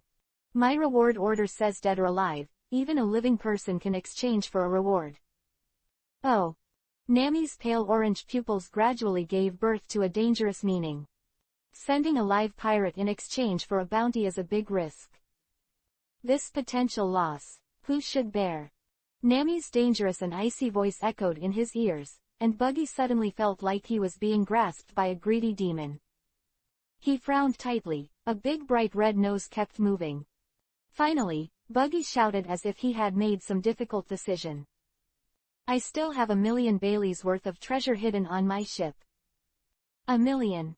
Nami, who has been stealing all kinds of pirate treasure all the year round and knows the wealth of ordinary pirates well, immediately showed a mocking and indifferent smile. That won't work, let's grab it and put a bounty on it. Okay. Chin Luo smiled and understood the current situation. He immediately raised his long sword and made a gesture to chop off the Buggy's foot in his hand. Wait. Buggy was so terrified that he immediately changed his mind and said, I have 5 million treasures worth 5 million Baileys. 5 million Baileys. Nami Vivi narrowed her eyes and said to Chin Luo in a more dissatisfied tone, do you think it's enough? How about 5 million? Chin Luo cooperated with a disdainful expression. It's used to buy a toilet, and the remaining money is not enough for decoration. Bah! Lord Buggy was so angry that Chin Luo's words turned ashen. 5 million Baileys isn't enough for you to buy a toilet. Are you Tenryubito who lives in the Holy Land Mariajoy? Nami also silently gave Chin Luo a complaining look. Even if you use hyperbole to intimidate Buggy, the claim that 5 million Baileys can't afford a toilet is outrageous. If there is such a house price, wouldn't the residents there be forced to go out to sea and become pirates? Cough cough. Anyway, 5 million Baileys is definitely not enough. Nami coughed and spoke again. Buggy hesitated to speak. Nami immediately gave Chin Luo a beckoning look. Chin Luo nodded tacitly, raised his hand and aimed at Buggy's foot with a sword, chop. Buggy's flying head landed on the deck for the 3rd time. And Chin Luo quietly blocked all the light in Buggy's vision. Don't kill me. Buggy's tongue tied in a knot, I still have money. How many more? Nami leaned over to look at Buggy, who was paralyzed helplessly, and the ending of the sentence dragged on for a long time. Although she is not short of money now, she seems to enjoy this kind of robbery. There is no technical content, and the money comes quickly. Almost 3 million. 2 heartbroken tears oozed from the corners of Buggy's eyes. They're all in the captain's cabin. Nami nodded with satisfaction, then she pouted her lips and pointed in the direction of the cabin. Let's lead the way. Yes. Buggy replied feebly. Buggy looked desperate. How unlucky it was to meet Chin Luo. But in order to survive, he could only lead Chin Luo and his party towards his captain's room.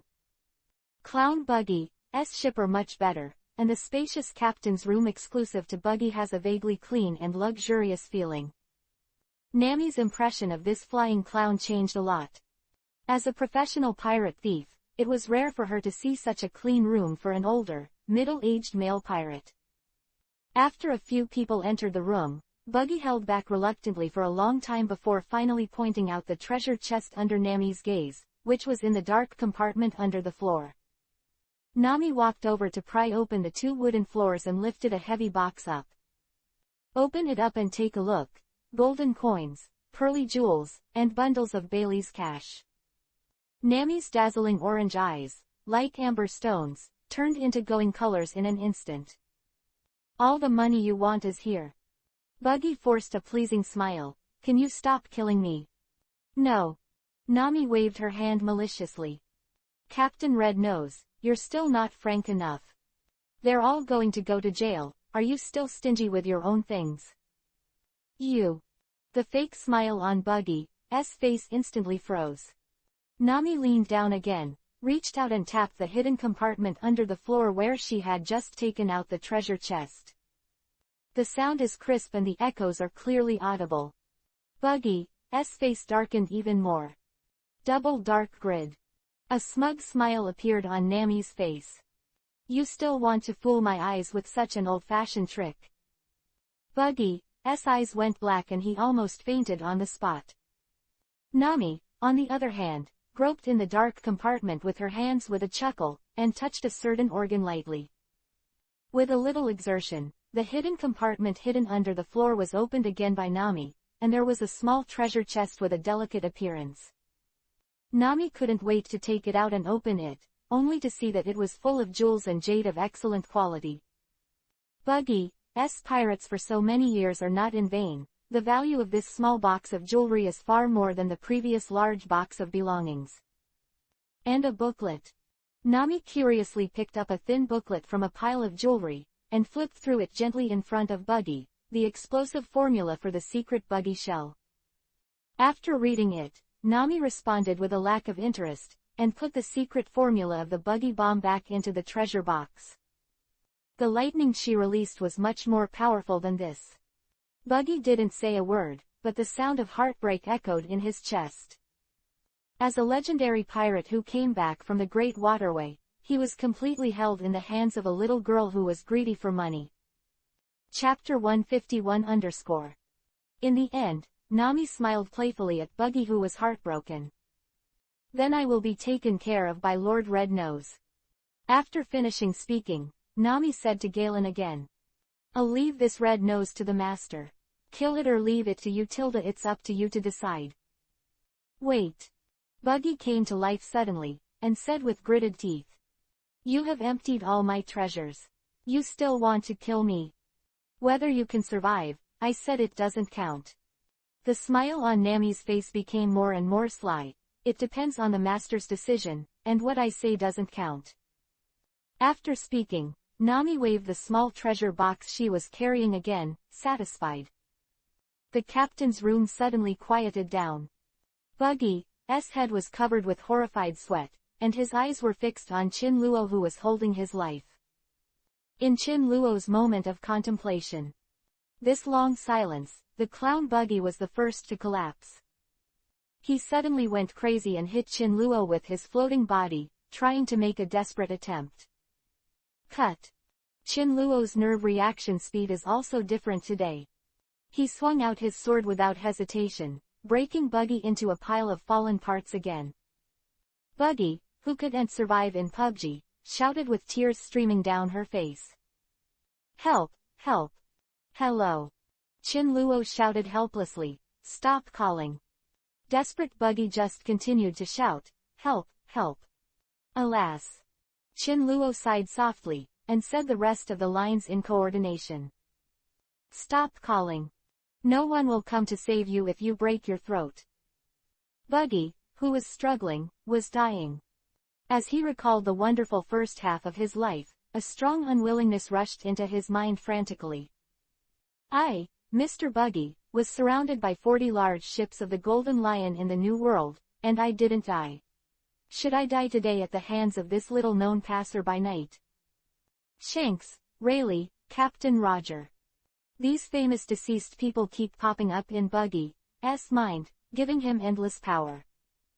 This extraordinary power fermented in Buggy's warm-blooded chest, and 2 sonorous and powerful characters erupted along the vocal cords. Help! Chin Luo was so shocked by this power that his face was helpless. Stop howling. I'm going to kill people if I do this again. Buggy still wouldn't stop. Chin Luo raised his long sword high, trying to intimidate the out-of-control Buggy. But Buggy was so frightened that he shuddered again, and turned his head and wanted to fly away with his fruit power. Waste of effort. Chin Luo waved the long sword in his hand irritably. But Buggy shouted like crazy, My Uncle Buggy will not die here. It's not up to you. Chin Luo once again cooperated and said the villain's exclusive lines. But right now. There was a sudden loud explosion from outside the captain's room. In the next moment, Chin Luo felt that the whole boat under his feet trembled suddenly, and then the crisp sound of wood cracking spread throughout the entire cabin in just a few breaths.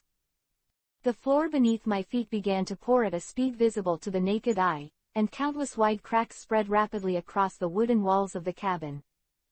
What's the situation? Chin Luo escaped from the captain's room, which had begun to crumble. After walking out of the hatch, the destructive power of the unknown attack just now became more intuitive.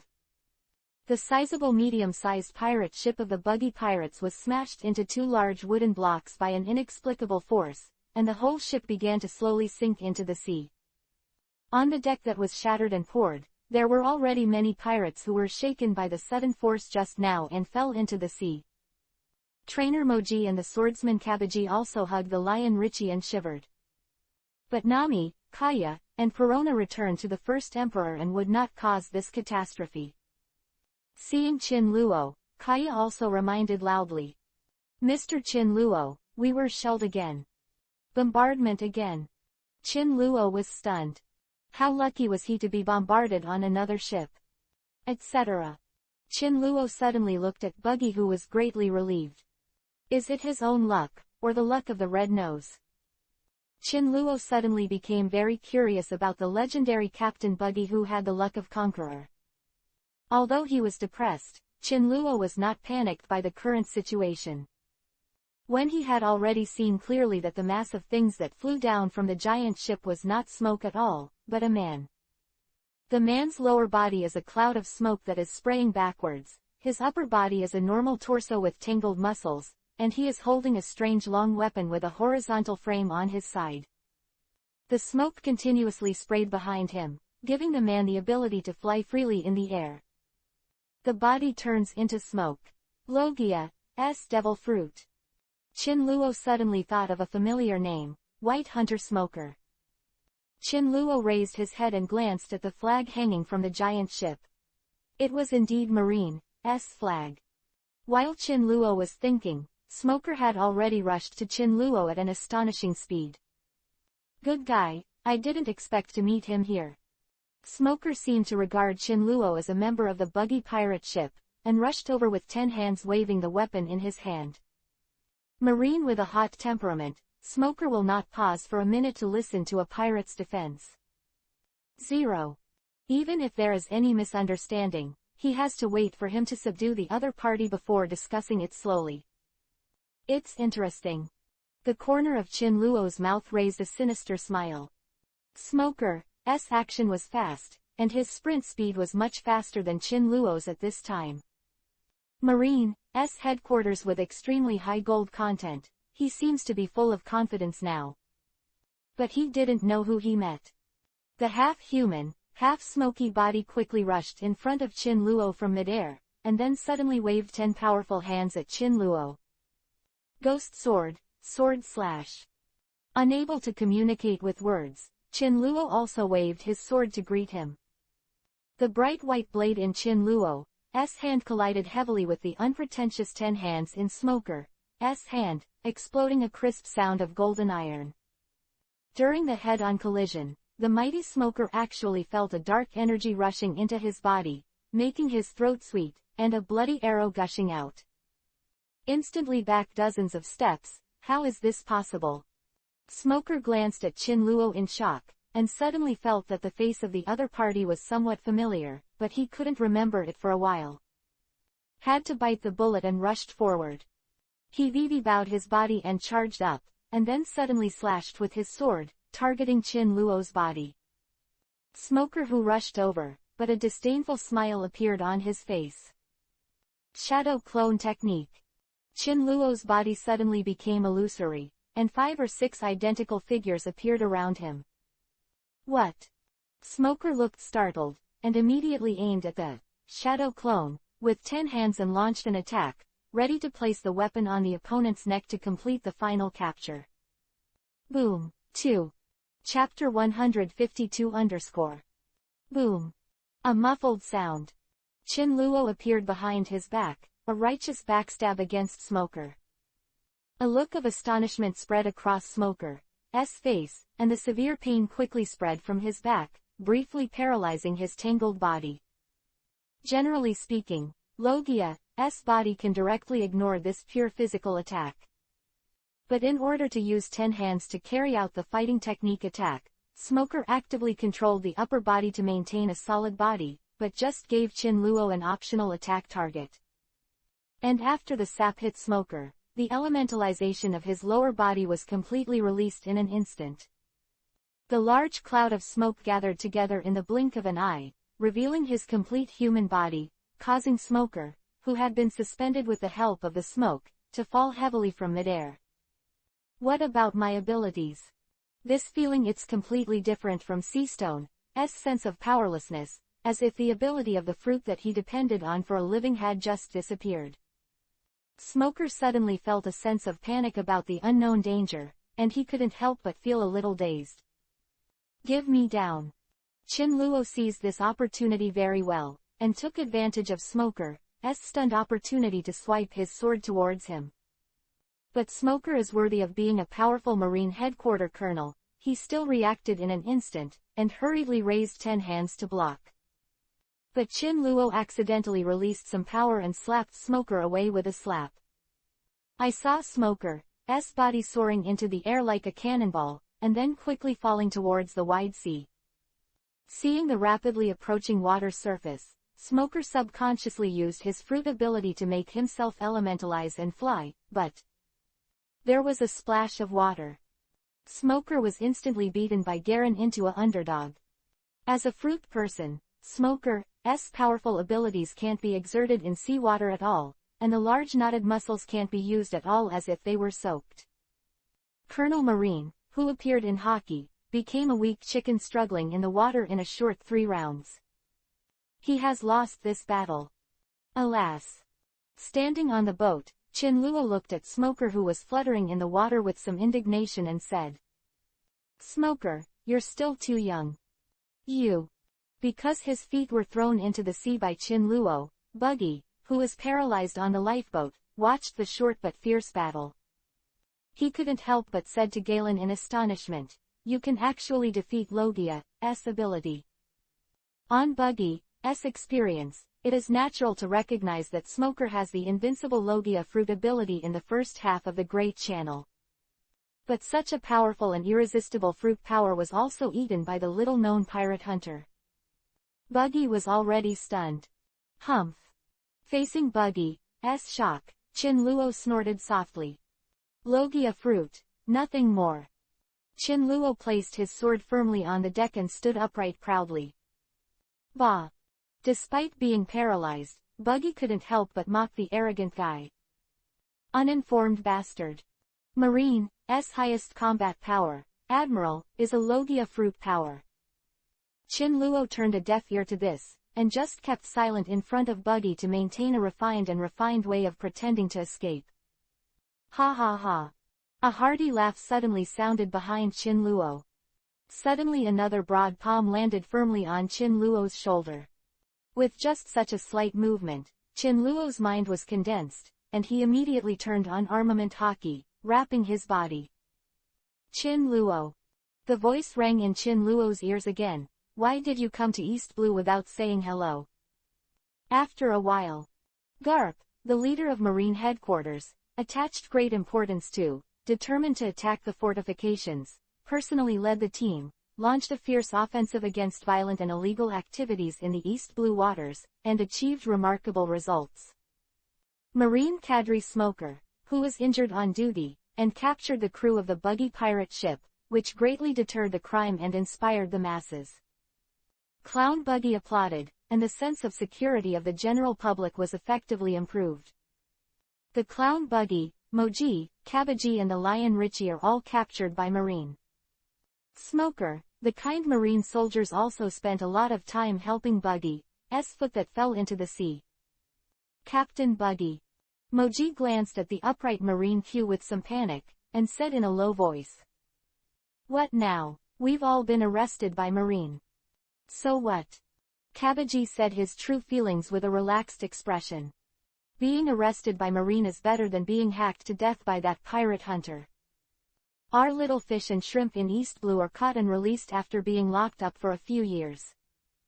Kabaji cast his eyes on Buggy again and asked casually. Right, Captain Buggy. Buggy didn't speak, he lowered his head as if to hide something.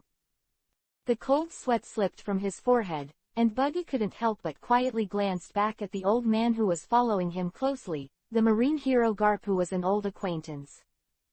Garp, however, did not pay attention to the criminals he personally arrested for the time being. He just laughed and said to Smoker, the underwater dog next to him. Ha ha ha. I didn't expect you to lose so badly when you arrived at the first battle of East Blue's garrison. Smoker was soaked in seawater all over his body, and the cigar butt he always had in his mouth was soaked in the fire. Although the strength of his body has recovered, he still looks embarrassed. East Blue, the weakest sea, made Colonel Smoker, who had always been very confident in his own strength, feel a little uneasy in his heart. Indeed, I lost. Smoker didn't defend himself, just a little reluctant. As he spoke, he habitually wanted to take out a fresh snow from his pocket. The eggplant continued, but was very annoyed to find that those reserves were also soaked in seawater. Smoker threw a wet cigar at random, and his mood became more agitated. Who the hell is he? Why does he know my name? And his strength terrifies me. If you knew who he was, you wouldn't struggle if you failed. He is the first Emperor Chin Luo, who is currently known as the 5th Emperor at sea. Ha! Garp didn't care too much, just reached out and patted Smoker's back and said, so it's normal for you to lose to him. Yes. Smoker nodded convincingly, and the restlessness finally subsided. But how could Chin Luo appear in East Blue? Shouldn't this kind of character be wandering in the New World? Chapter 153_. At this time, the pulley on the high deck of the giant warship turned, and the wide lifting platform hung down to the sea. The members of the Buggy pirates were captured on the wide deck of the Marine warship.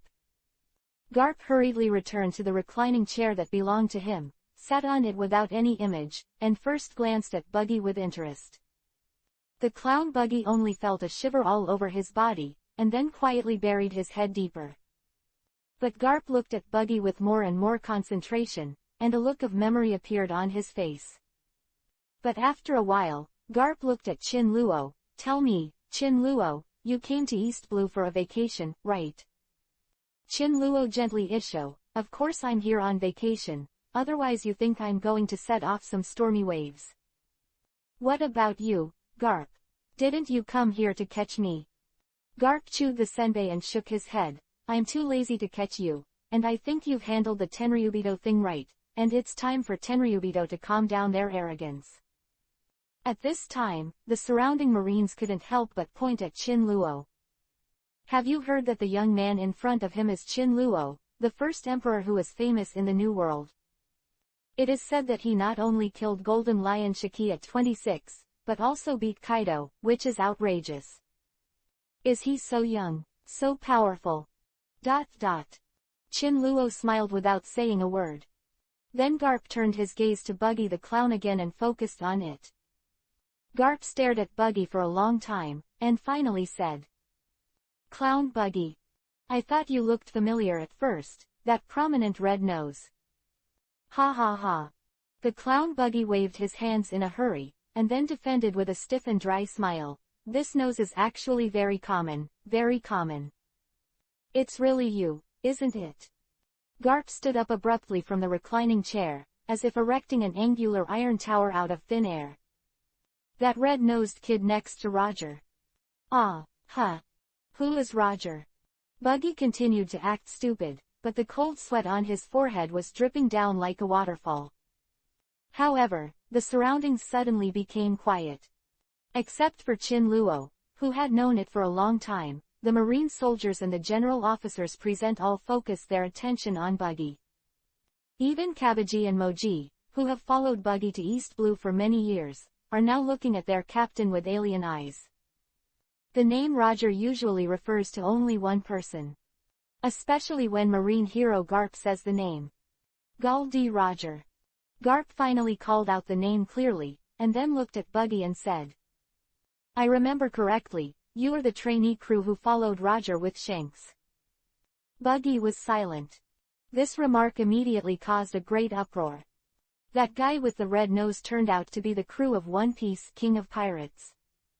All the Marine soldiers were so shocked that their jaws dropped. Our captain, the crew of One Piece, King of Pirates. Kabaji and Moji almost popped their eyes out of horror. Shanks. Wallace, who captured the super shocking news, even analyzed the explosive news material on the spot. "Is it the red-haired Shanks, one of the 4 emperors?" Pirate and Marine looking at Buggy suddenly became hot. That clown Buggy turned out to be the crew member of One Piece, King of Pirates and the best friend of the red-haired 4 emperors. What terrifying dark plan is he hiding in East Blue incognito? Wait. That's right. The clown Buggy held on to show a strong expression, but Vivi shivered involuntarily with her legs. "I am indeed a crew member of One Piece, King of Pirates." It was a very imposing sentence, but it came out of Buggy's mouth and seemed extremely pale. "Ha ha ha." Garp smiled smugly. "It's really you." Laughing and laughing, Garp looks at Buggy with increasingly strange eyes. "What do you want to do?" Buggy said, slightly horrified. "Although I have this background, the bounty is only 1500 Bailey. Are you going to kill me?" Speaking of which, Buggy's body trembled even more. He originally thought of going to prison for 2 years before finding a chance to escape, but he was picked up by an old acquaintance Garp to reveal the important background of the crew of One Piece, King of Pirates. All of a sudden, Buggy has become an insignificant East Blue shrimp, and has become a legacy of the most evil people every Marine needs to pay attention to. Well.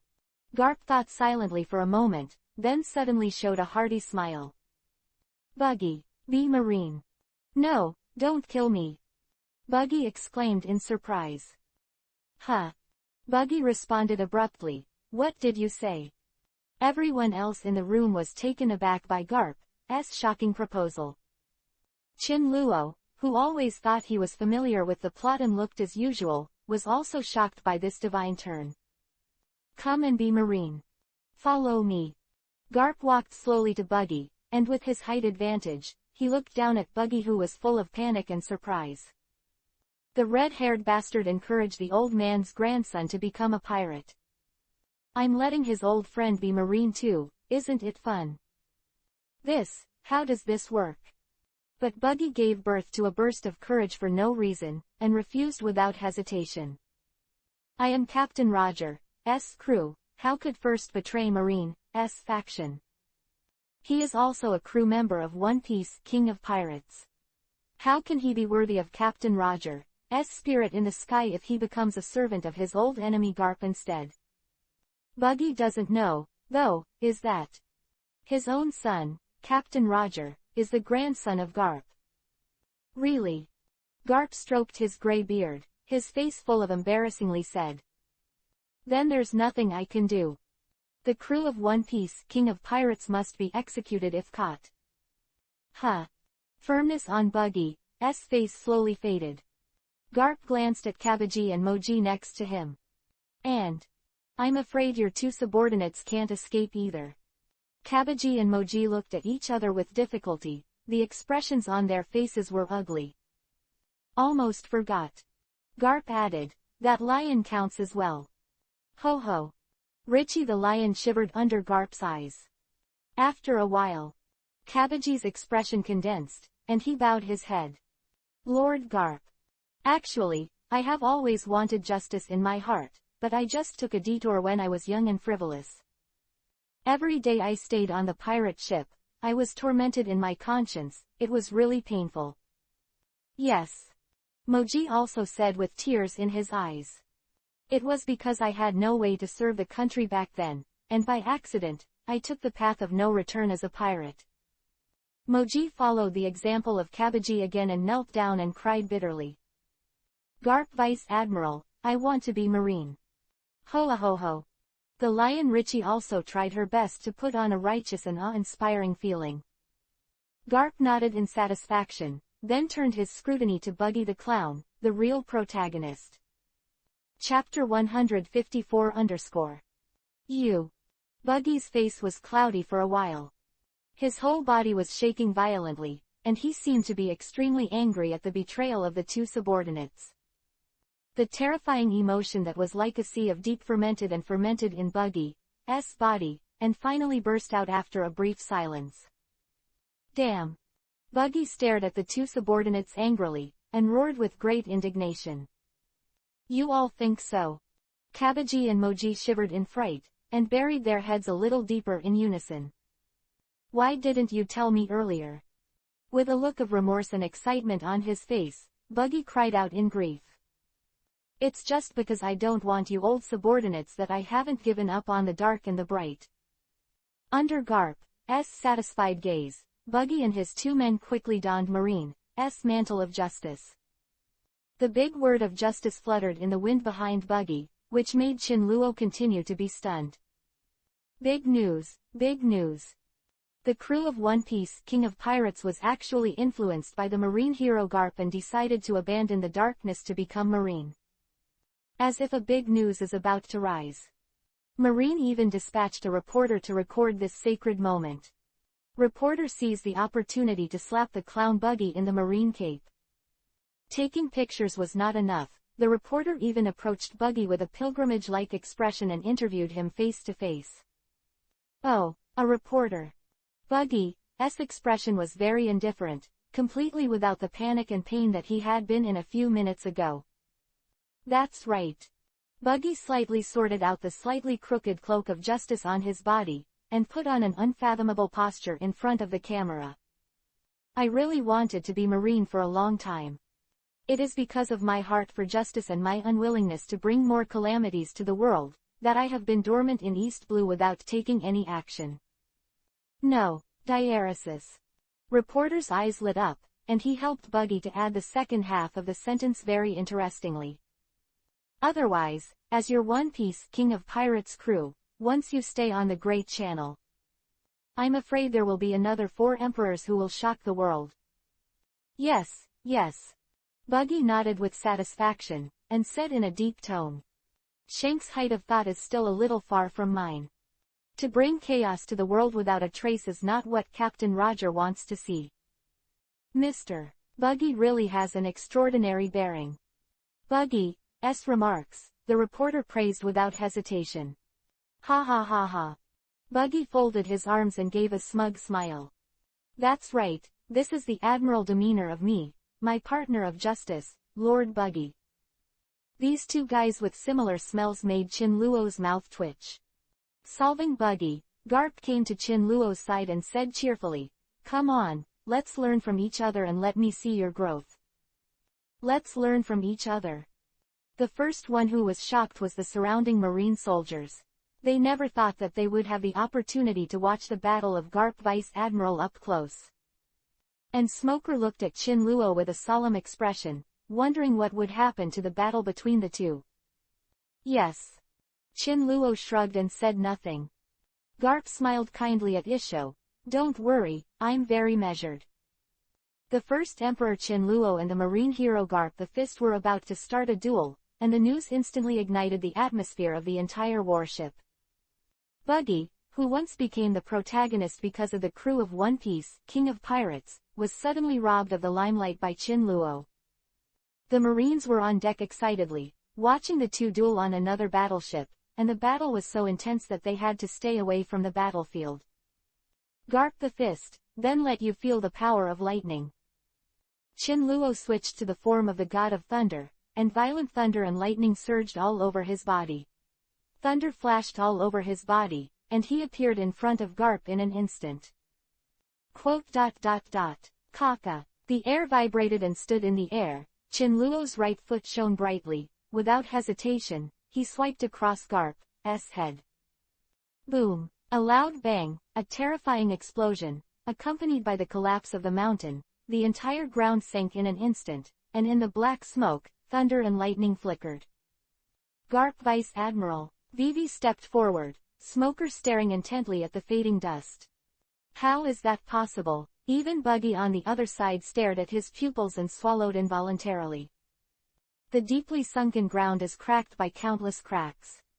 At the very center, Garp was standing calmly, his right hand was pitch black, and he actually grabbed Chin Luo's right leg that was rushing in.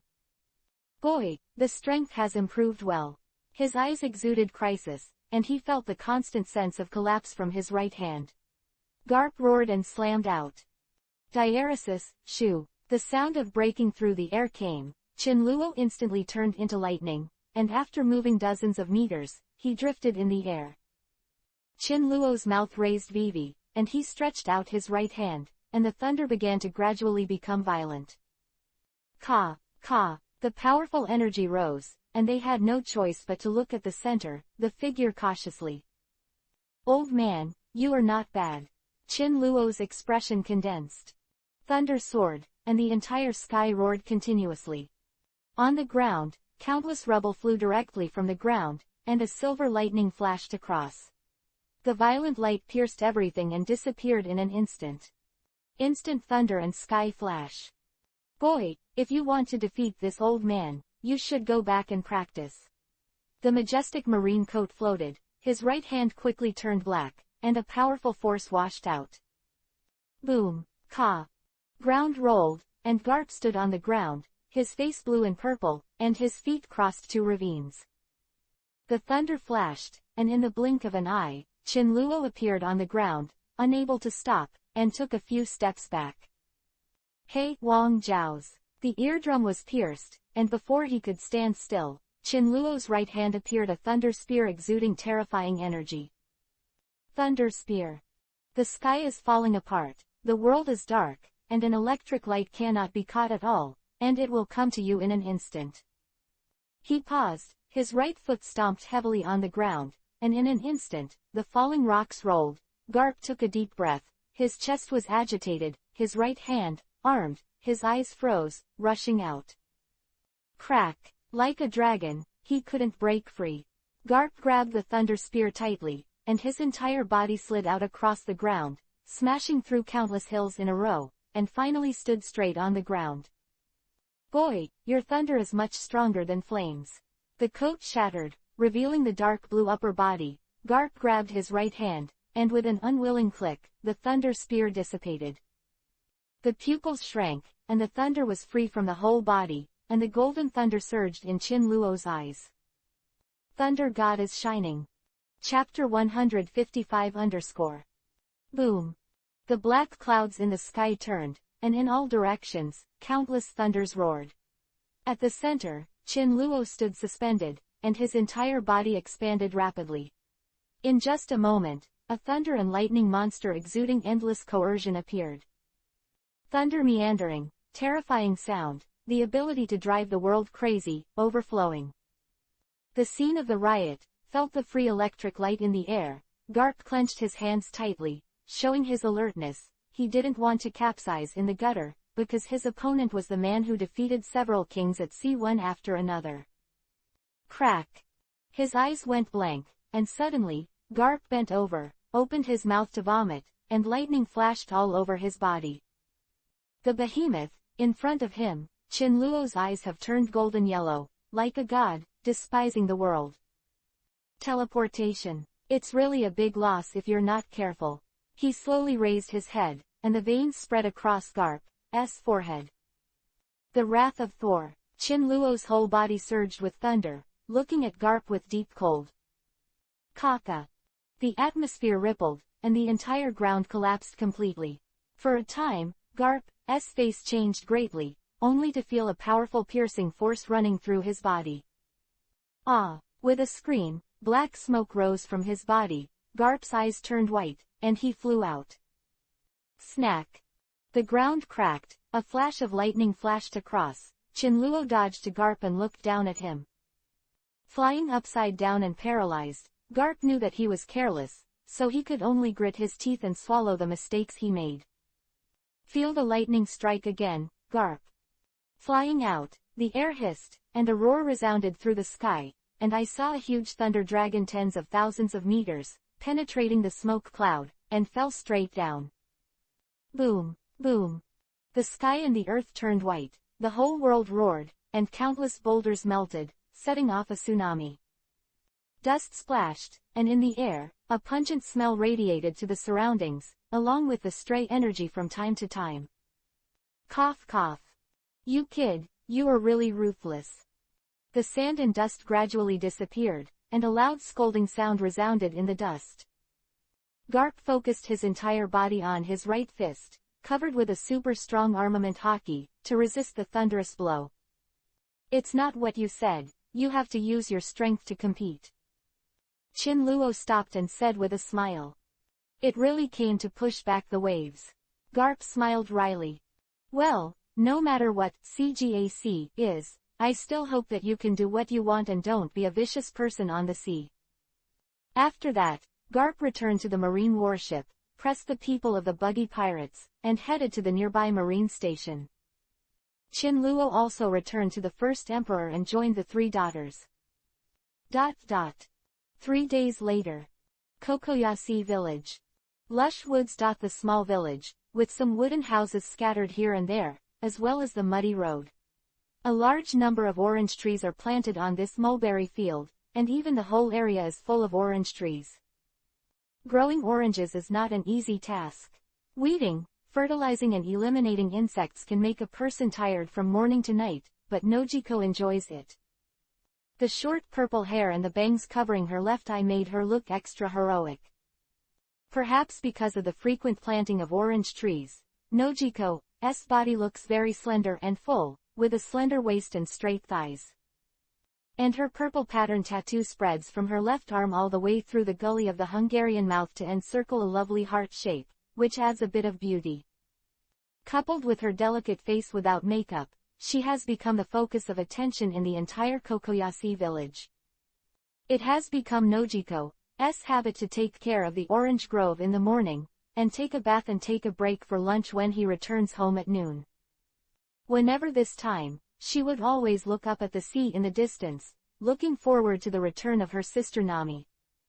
No matter what difficulties she encounters, this 17 or 18-year-old girl still has a gentle smile on her face. Finally docked in the afternoon and arrived at Kokoyashi village. Looking at the familiar village in front of her and returning to her homeland, Nami had a sunny smile on her face. Naive Nami, brilliant Nami, smiling Nami. Chinluo slowly walked to Nami's side, put his arms around her shoulders. Vivi Isho, go, everything is still fine. As firm and confident as what he said to Nami when he first came to Kokoyashi village to be a hero in the village. Nami nodded heavily, unknowingly, perhaps because she missed her hometown. Tears were already in her eyes. Perona and Kaya also came to Kokoyashi village for the first time, and the two of them wanted to stroll around. As for Chinluo and Nami, they would naturally bring some of the oranges she planted. Chinluo knew very well that if the long-distance voyage did not bring some fruit, it would not be a joke if he had scurvy. When she came to the village and met the villagers, Nami's pretty face became extremely bright, with a pure and flawless smile, bright and moving. "Nami, you're back. Isn't that the hero who saved our Kokoyashi village? Everyone come out quickly, Nami and the others are back. Where have you been, Nami? It's only been so long." Along the way, the villagers of Kokoyashi village asked questions about Nami and Chinluo, and were very kind and caring.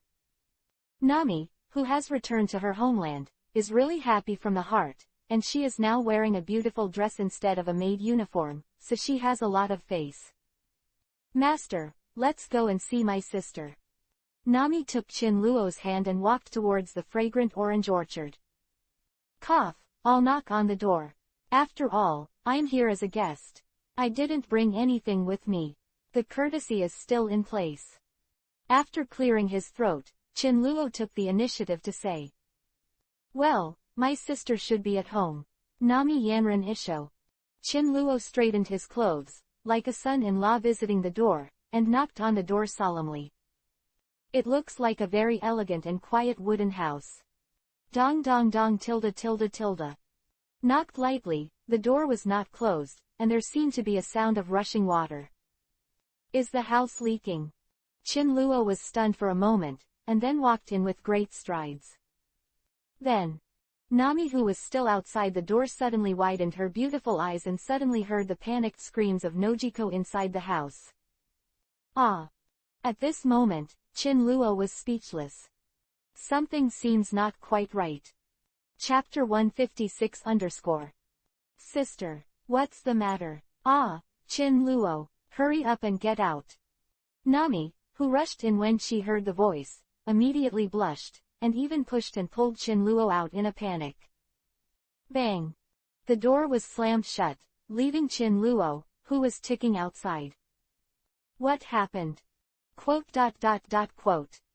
Chinluo was speechless. Inside the door, Nami was even more speechless. Nojiko was taking a shower at this time. And I forgot to close the door, I was also caught by that guy.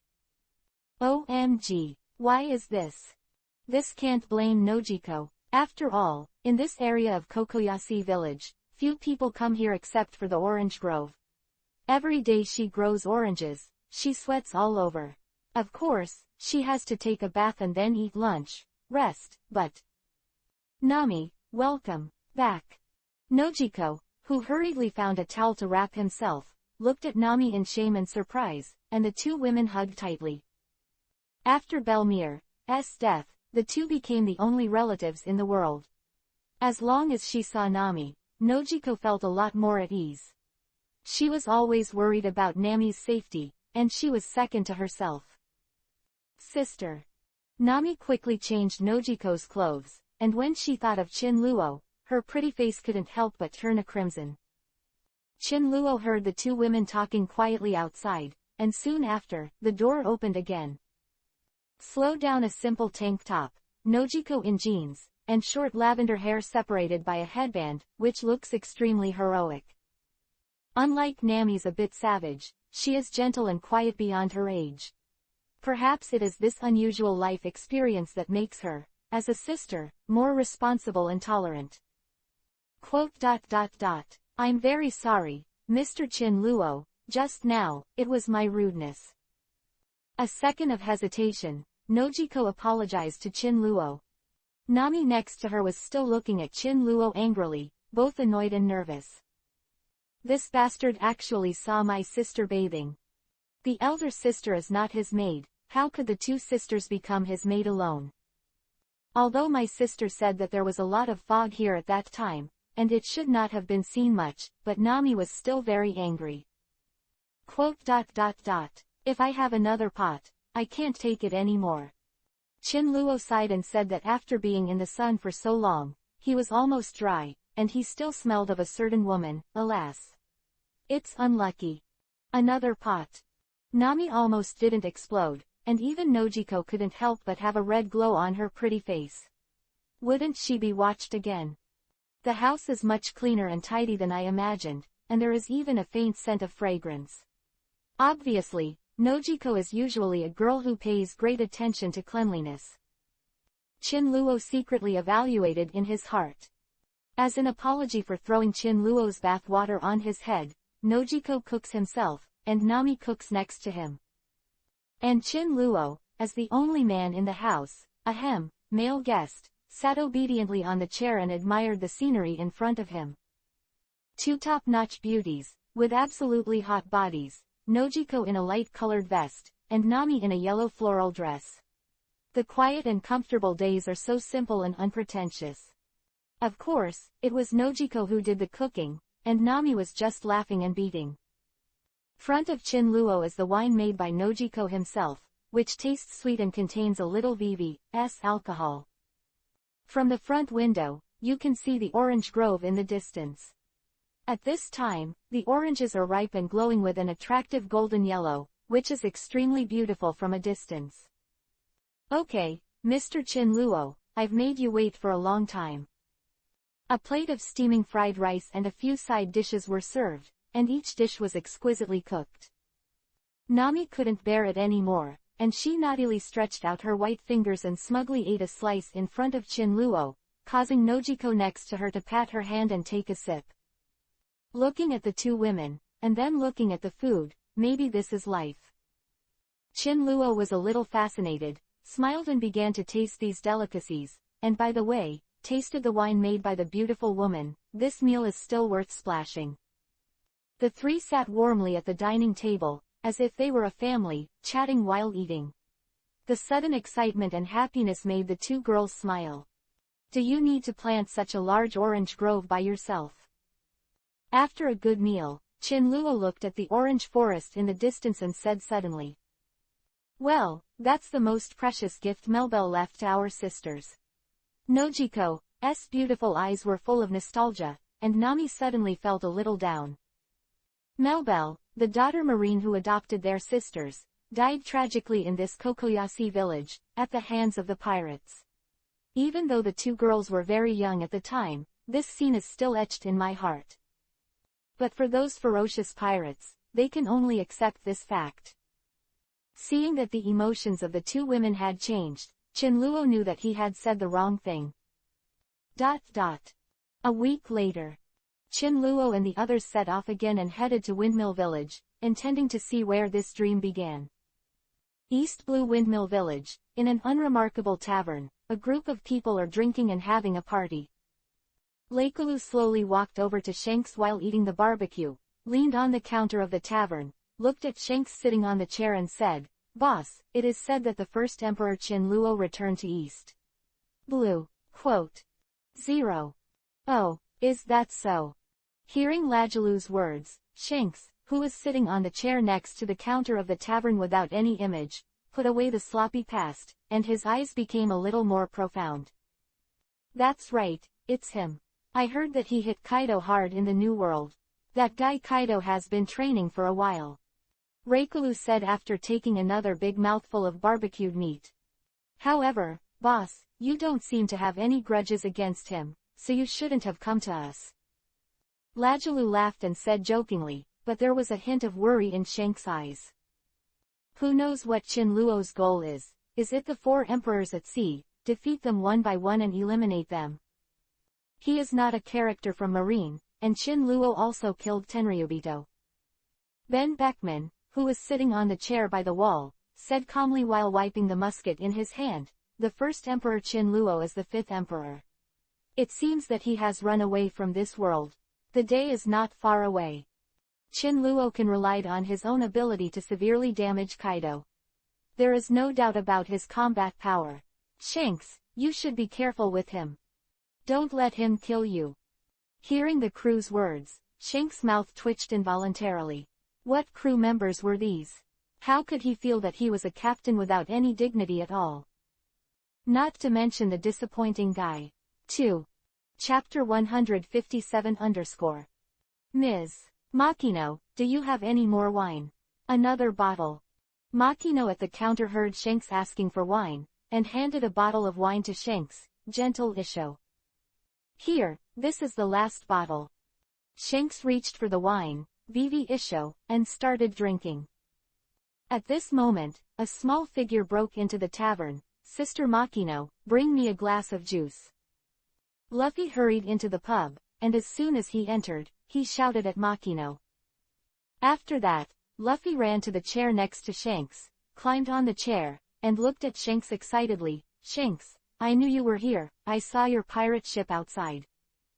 Ha ha ha, long time no see Luffy. Shanks reached out and touched Luffy's head. Shanks, I'm stronger again, when I grow up a bit, I can go out to sea and be a pirate. Luffy broke free from Shanks' hand and looked at Shanks excitedly. Hearing Luffy saying he was going to be a pirate, Shanks couldn't help but move the corner of his mouth. Luffy, do you know what your grandfather does? Grandpa Garp, he's Marine. Hearing Shanks' question, Luffy tilted his head and looked at Shanks curiously and answered. Reikulu next to Shanks, took a big bite of the barbecue, looked at Luffy fiercely and said, Luffy kid, since your grandfather is Marine, then you have to be a pirate. You are not afraid, he will teach you a lesson. I'm not afraid. I will also become strong, he can't catch me. Luffy responded with disapproval. Luffy for you, your juice. Makino Yanran Isho took a glass of juice and handed it to little Luffy, and said happily, Luffy, then your goal may be difficult to achieve. There is a new king on the sea, and in the next 10 years, it may be the ceiling on this sea. Really, is it that guy named Chin Luo? Luffy shouted in surprise, forgetting to drink the juice. Oh, Luffy, you know Chin Luo too? Shanks asked curiously. That's right, Grandpa Garp is really worried about this these days. Luffy said with a sip of juice. By the way, Shanks is better than you or Chin Luo. Shanks, you met Chin Luo, shouldn't you be beaten into a pig's head? Luffy asked Shanks curiously. Ha ha ha, boss, laugh at me to death. Lucky rode next to Shanks, when he heard Luffy's words, suddenly burst into laughter, and the surrounding pirate crew also grinned. Boss, did you hear that? Luffy said you would be beaten into a pig head by that guy Chin Luo. Quote. Somewhere in the sea area in the first half of the Great Route, a ship was driving slowly. It is the first emperor. After leaving Kokoyashi village, Chin Luo wanted to go to the place where the dream begins. Yes, it is to go to the windmill village. Ask Makino a few years later, is the child born with red hair the village chief? Master, what are we going to do in the windmill village? Nami walked to Chin Luo and asked curiously. Want to see that place? Windmill village. Of the red-haired pirates walked out of Makino's tavern and returned from the New World. Their affairs had been settled, and they were preparing to leave Windmill Village and return to the New World. Looking at the people who had already walked to the front of the pirate ship, Luffy ran over, looking at Shanks with a reluctant expression on his face, with tears in his eyes. Shanks. You will come back. Seeing Luffy running, Shanks smiled and bent over, took off the straw hat on his head, put it on little Luffy's head, then looked at Luffy and said seriously, Luffy, this straw hat is my treasure, just put it here first. When you become a big pirate in the future, be sure to give it back to me. Shanks. Luffy took off the straw hat and held it tightly in his arms. Tears could not stop flowing, and he nodded vigorously, his voice choked. Goodbye to Luffy, Shanks turned and walked towards the pirate ship. Boss, there seems to be a ship heading towards Windmill Village in the distance. Just when Shanks and a group of senior officials of the pirate group wanted to board the pirate ship. On the observation deck on the highest mast of the pirate ship, a pirate put down the telescope in his hand and shouted at Shanks. Hearing the words of the pirate crew, Usopp immediately rushed to the deck of the pirate ship, picked up the musket and aimed at the marine warship in the distance.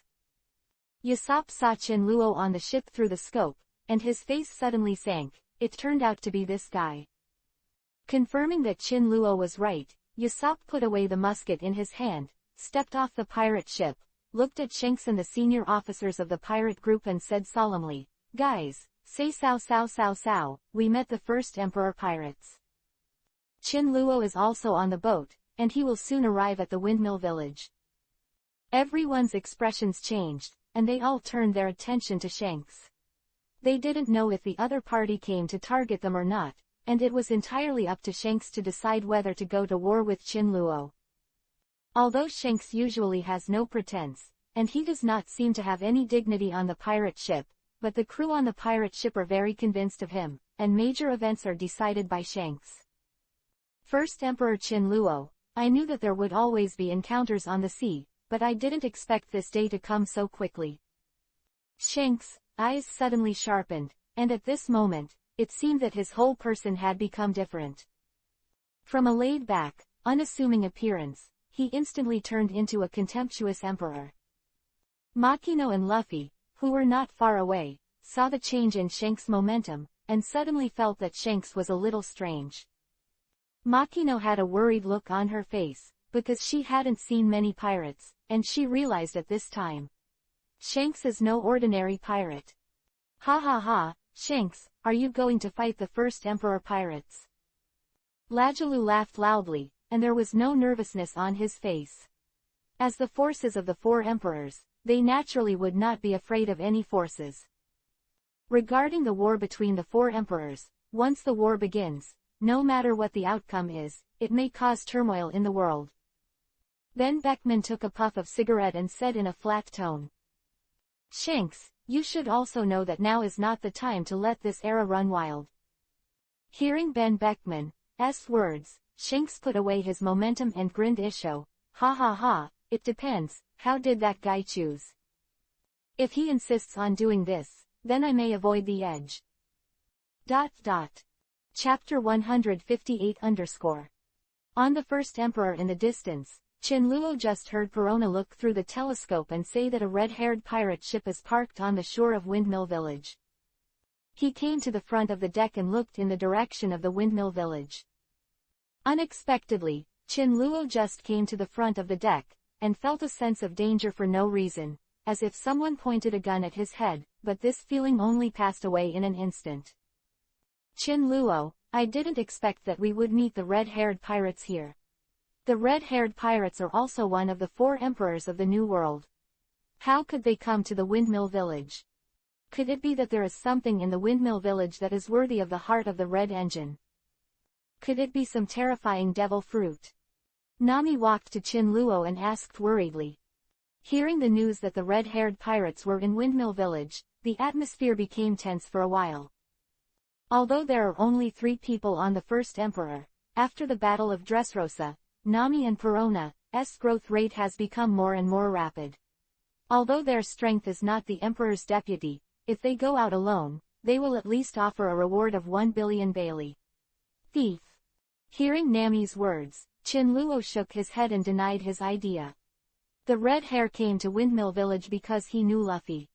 Seeing the solemn expressions of the 2 women, Qin Luo said slowly, "Don't worry about 26, we will not fight with the red-haired pirates. However, since I met Shanks, I want to see it too. The owner of the strongest conqueror haki in the world is really curious. Who is the stronger conqueror haki between you and me?" Qin Luo looked at the direction of Windmill Village, and murmured his fighting intent slowly. Although Kaya was puzzled, she still chose to believe in Qin Luo. She didn't know the prestige of the 4 emperors and what kind of existence they were. The Shiwang slowly approached the Windmill Village. Qin Luo took the lead to get off the boat, with a straight body, and slowly walked towards Shanks. The 3 girls had already changed into sassy and heroic clothes, which were extremely beautiful, and followed closely behind.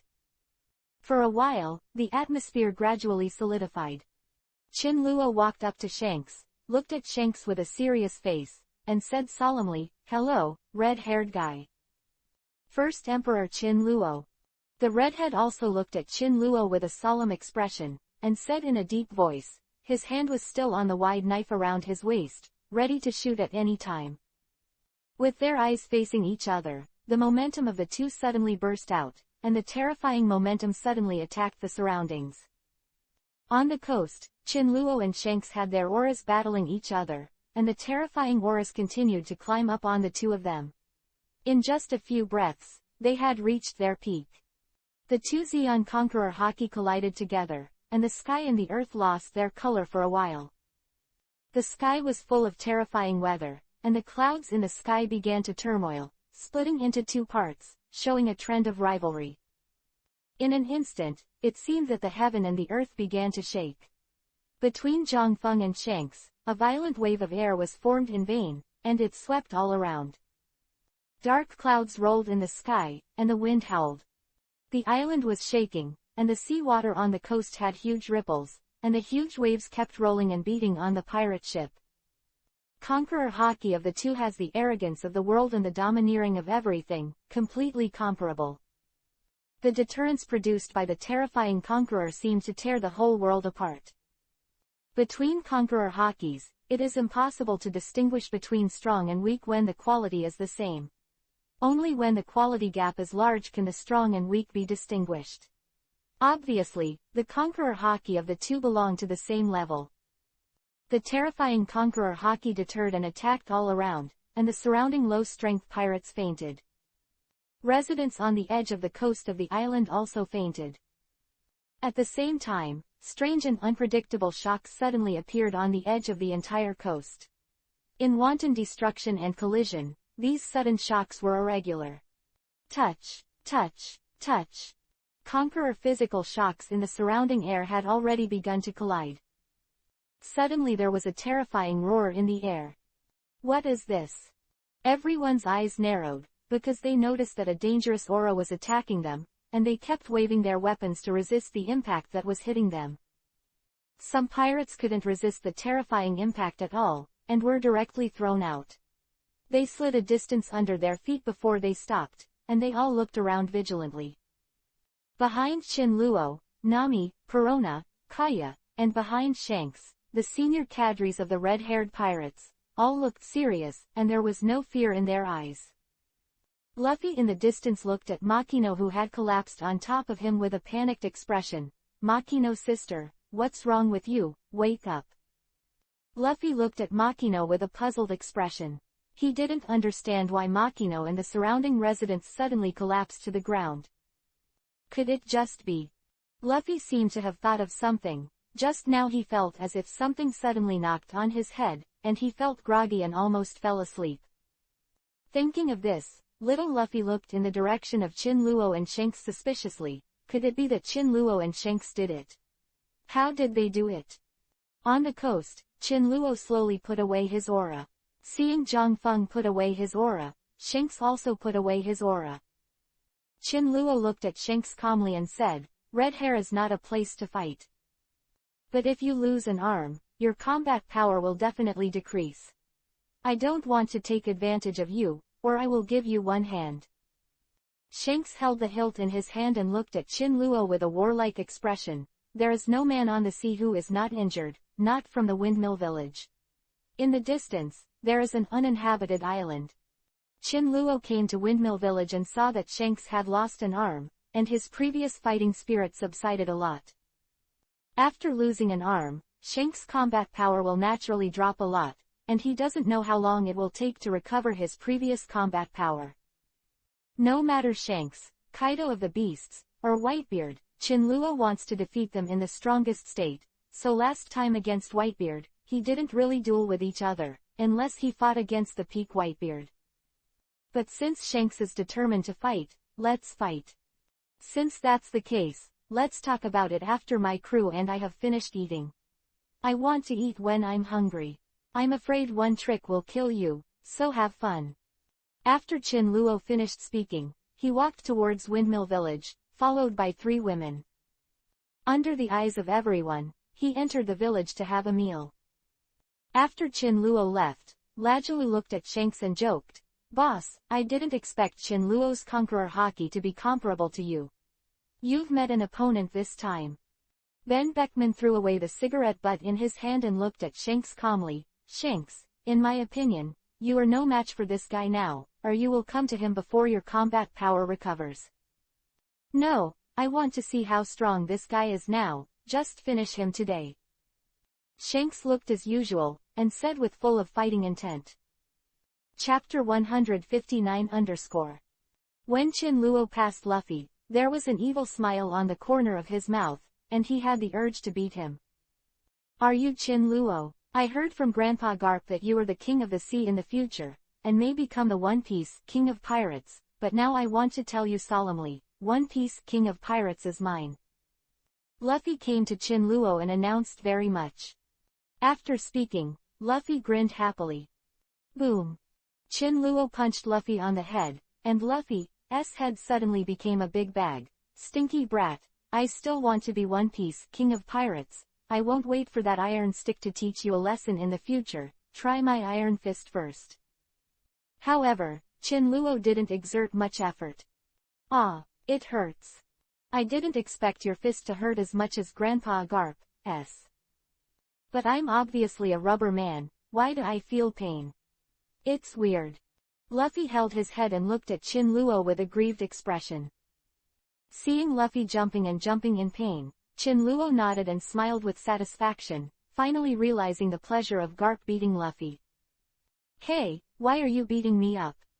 Who told you to say in front of me that you want to be One Piece King of Pirates? It's almost a sea king.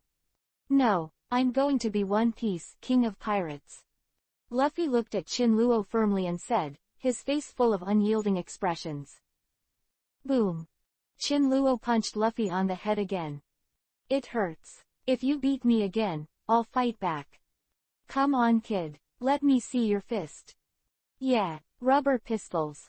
Don't hide if you have the ability.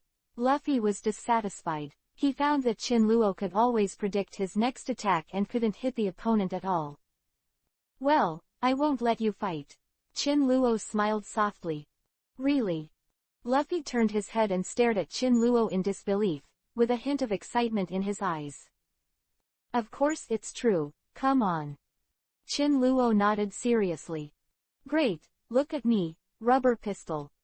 Luffy's voice just fell, and Luffy's arm suddenly stretched out, and his small fist suddenly hit Chin Luo's face. Seeing this scene, Chin Luo's eyes flashed a hint of cunning, armament, diaresis. Ah, it hurts, my fist hurts. Luffy blew his fist hard. Just now, Luffy slammed Chin Luo's armament hockey with a solid fist, and his fist suddenly became red and swollen. Little devil, you still have to practice hard, you are not worthy of being my opponent. After finishing speaking, Chin Luo and the three daughters entered the windmill village together to enjoy a feast. Captain Chin Luo, are you really going to duel with that red-haired man? I think his strength is very unusual. You must be careful. With his flame ability, he noticed it, and Kaya showed a worried look. Sister Kaya, don't worry. Chin Luo, he can handle it. Perona said with a smile. Even Kaido of the Beasts couldn't help Chin Luo, and even fell behind. Even if the battle with the red hair is tied, there will never be a life-threatening worry. Chin Luo nodded with a smile. About tens of thousands of meters away from Windmill Village, on an empty and uninhabited island, Shanks and Chin Luo stood in the center of the island. Everyone else is on the pirate ship. Luffy stayed on the red-haired pirate ship, lying on the fence of the board, looking at the two on the island with excitement, and waving a small fist, shouting happily, Shanks, help me beat Chin Luo. Nami and Perona knew Chin Luo's strength, but they weren't too worried.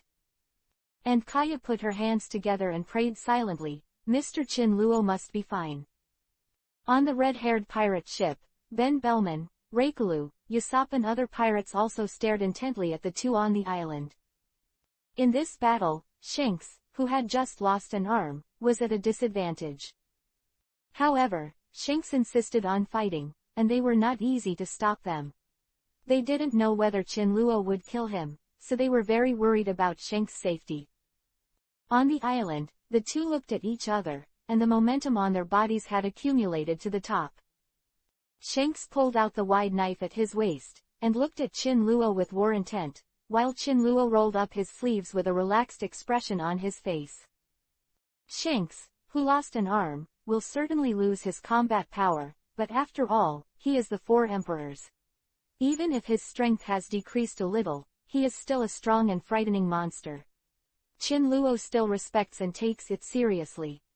When Shanks saw Qin Luo didn't take out his long sword, a strange color flashed in his eyes, thinking that the other party was despising him. But after thinking about it, it was said that Qin Luo not only possessed powerful swordsmanship, but also possessed strange flame and lightning abilities, so he was relieved. Shanks' face tightened, and he adjusted his mental state to the most concentrated state. With a low moan, he suddenly slashed at Qin Luo with a knife. I saw a white terrifying slash suddenly shot out. The slash was so huge that it covered half of the island behind Qin Luo. A half-moon-shaped slash came from side to side and suddenly pressed against Qin Luo.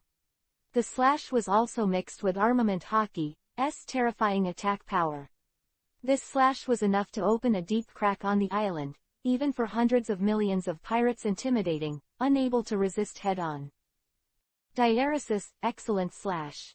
Qin Luo looked at this sudden slash, shallow isho, praised in his mouth, and responded with a very simple action. Clenching his fist tightly, Armament Haki surrounded the entire right arm, and suddenly threw a fist. A punch slammed into the air on top of the slash that was pressed down. Touch. With a loud noise, the terrifying slash that could tear the entire island into two halves suddenly collapsed under Qin Luo's punch. Seeing this scene, Shanks' face sank. Your armament is really strong. No wonder it can beat Kaido. Seeing that his slash was easily defeated by Qin Luo, Shanks let go of it completely, and swung the broad knife in his hand again, and in an instant, he swung a slash that was several times more terrifying than just now. The slash has become much stronger again. Facing the oncoming terrifying slash, Qin Luo's expression was as usual. His right hand clenched his fist, Armament Haki all transformed into impact force, and a punch slammed on the slash. The strong fist wind smashed and slashed, and the ground under Qin Luo's feet, Wang Zhao's, flew sand and rocks. The terrifying air blade was also shattered and attacked everywhere, leaving terrifying ravines on the island. Shanks watched this scene, and he had already expected it in his heart. He didn't expect a normal slash to slash Qin Luo, but through the two slashes just now, he had a general understanding of Qin Luo's power. Shanks' face sank, and his arm had begun to charge. This time, on Shanks' broad knife, not only Armament Haki, but also the terrifying physical impact of Conqueror Haki was constantly compressing. When Shanks' charge was completed, the violent Conqueror Haki power and the invincible Armament Haki power made a roar near Shanks' wide blade. There is also a strong and powerful terrifying wind rippling around the broad blade, and the space near the blade's edges in front of this terrifying power, and waves of violent ripples are rippling. At this moment, it seems that this knife can be swung out and can destroy a space.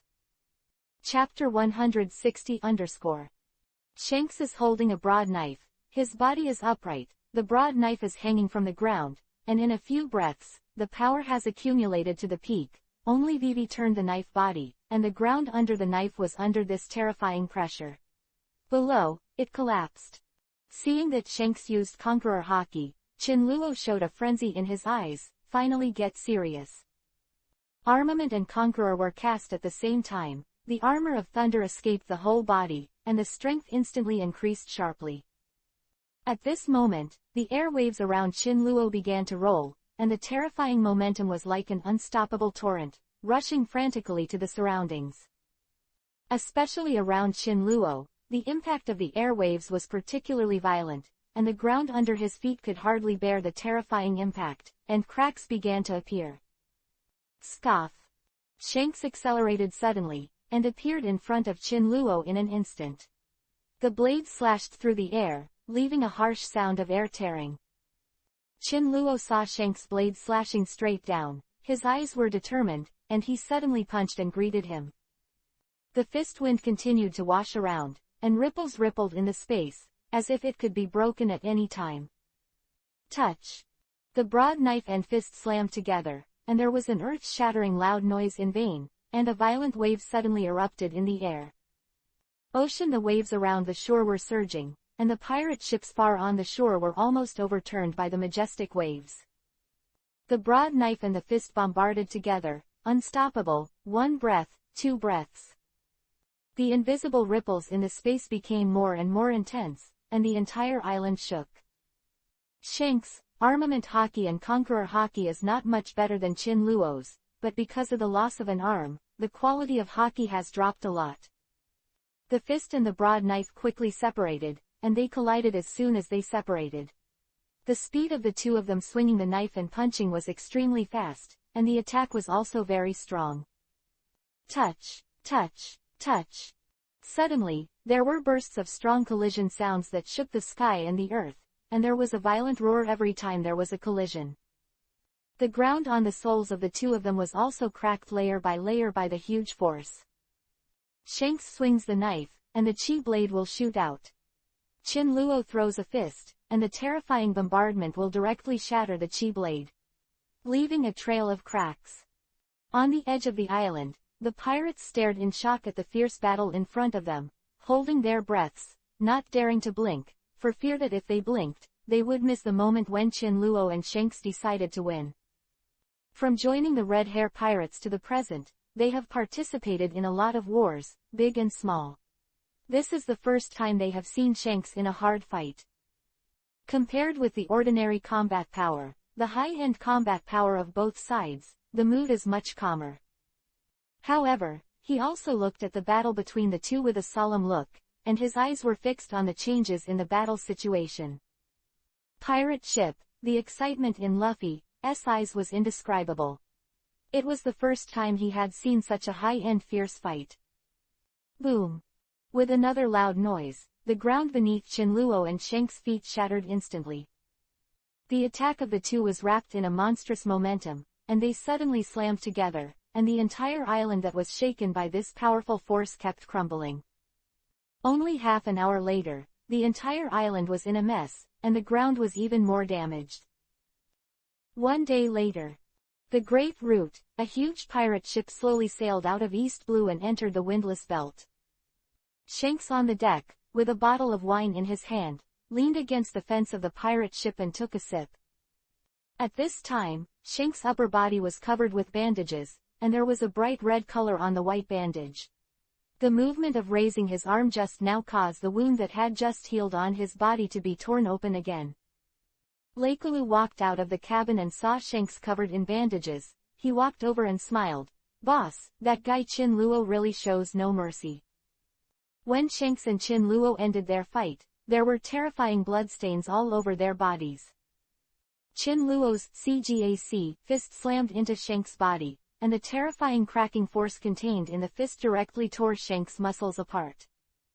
Bright red blood continued to flow out of the wound, and the terrifying bloodstain was even more shocking. Chin Luo used the mysterious observation hockey to avoid Shanks' slashes countless times. The only damage was the corner of his sleeve, which was cut open. "Boss, you are too rude. You were beaten like this by Chin Luo, and you only slashed him, but only on the corner of your clothes. When will your fighting strength recover?" Hearing Lajalu's words, Shanks' mouth twitched involuntarily. Is that guy Chin Luo an ordinary person? Simply a monster. Young monster. Stronger than Captain Roger. With his current combat power, it is not bad to be able to slash Chin Luo's corner. On the coast of Windmill Village, Zhang Feng stood on the deck of the warship, looked at the bandage wrapped around his chest, and muttered, "This guy Shanks is really not easy." During the battle with Shanks, his observation hockey had been used to the extreme, but he was still slashed by Shanks. That terrifying knife directly broke through all his armament hockey defenses and slashed him. The fight against Shanks, he didn't use injury for injury play. Unlike Kaido, Shanks is a more rational existence among the four emperors.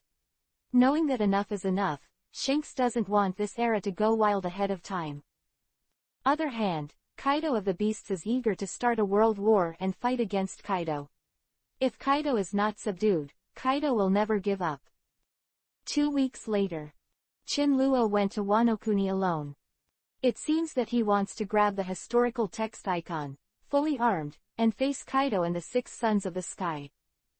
But how did he know that Kaido had secretly evacuated Wano Kuni because of Jin's death last time? At this time, Wano Kuni did not have any members of the 100 Beasts Pirates. Wano Kuni, the Emperor is here. Suddenly, Fu Lusho, who was sitting in his room in the general's mansion, opened his eyes and looked up at the sky with a horrified expression. This power, what is it? In his perception, a breathtaking terrifying coercion struck from the sky, and the boundless mighty power seemed to collapse from the sky, making people unable to resist. But Fu Lusho knew that it was not really impossible to resist. It's just the first instinctive reaction that people have when they are faced with incomprehensible power. Escape. No, he is the captain of Yuding Fan.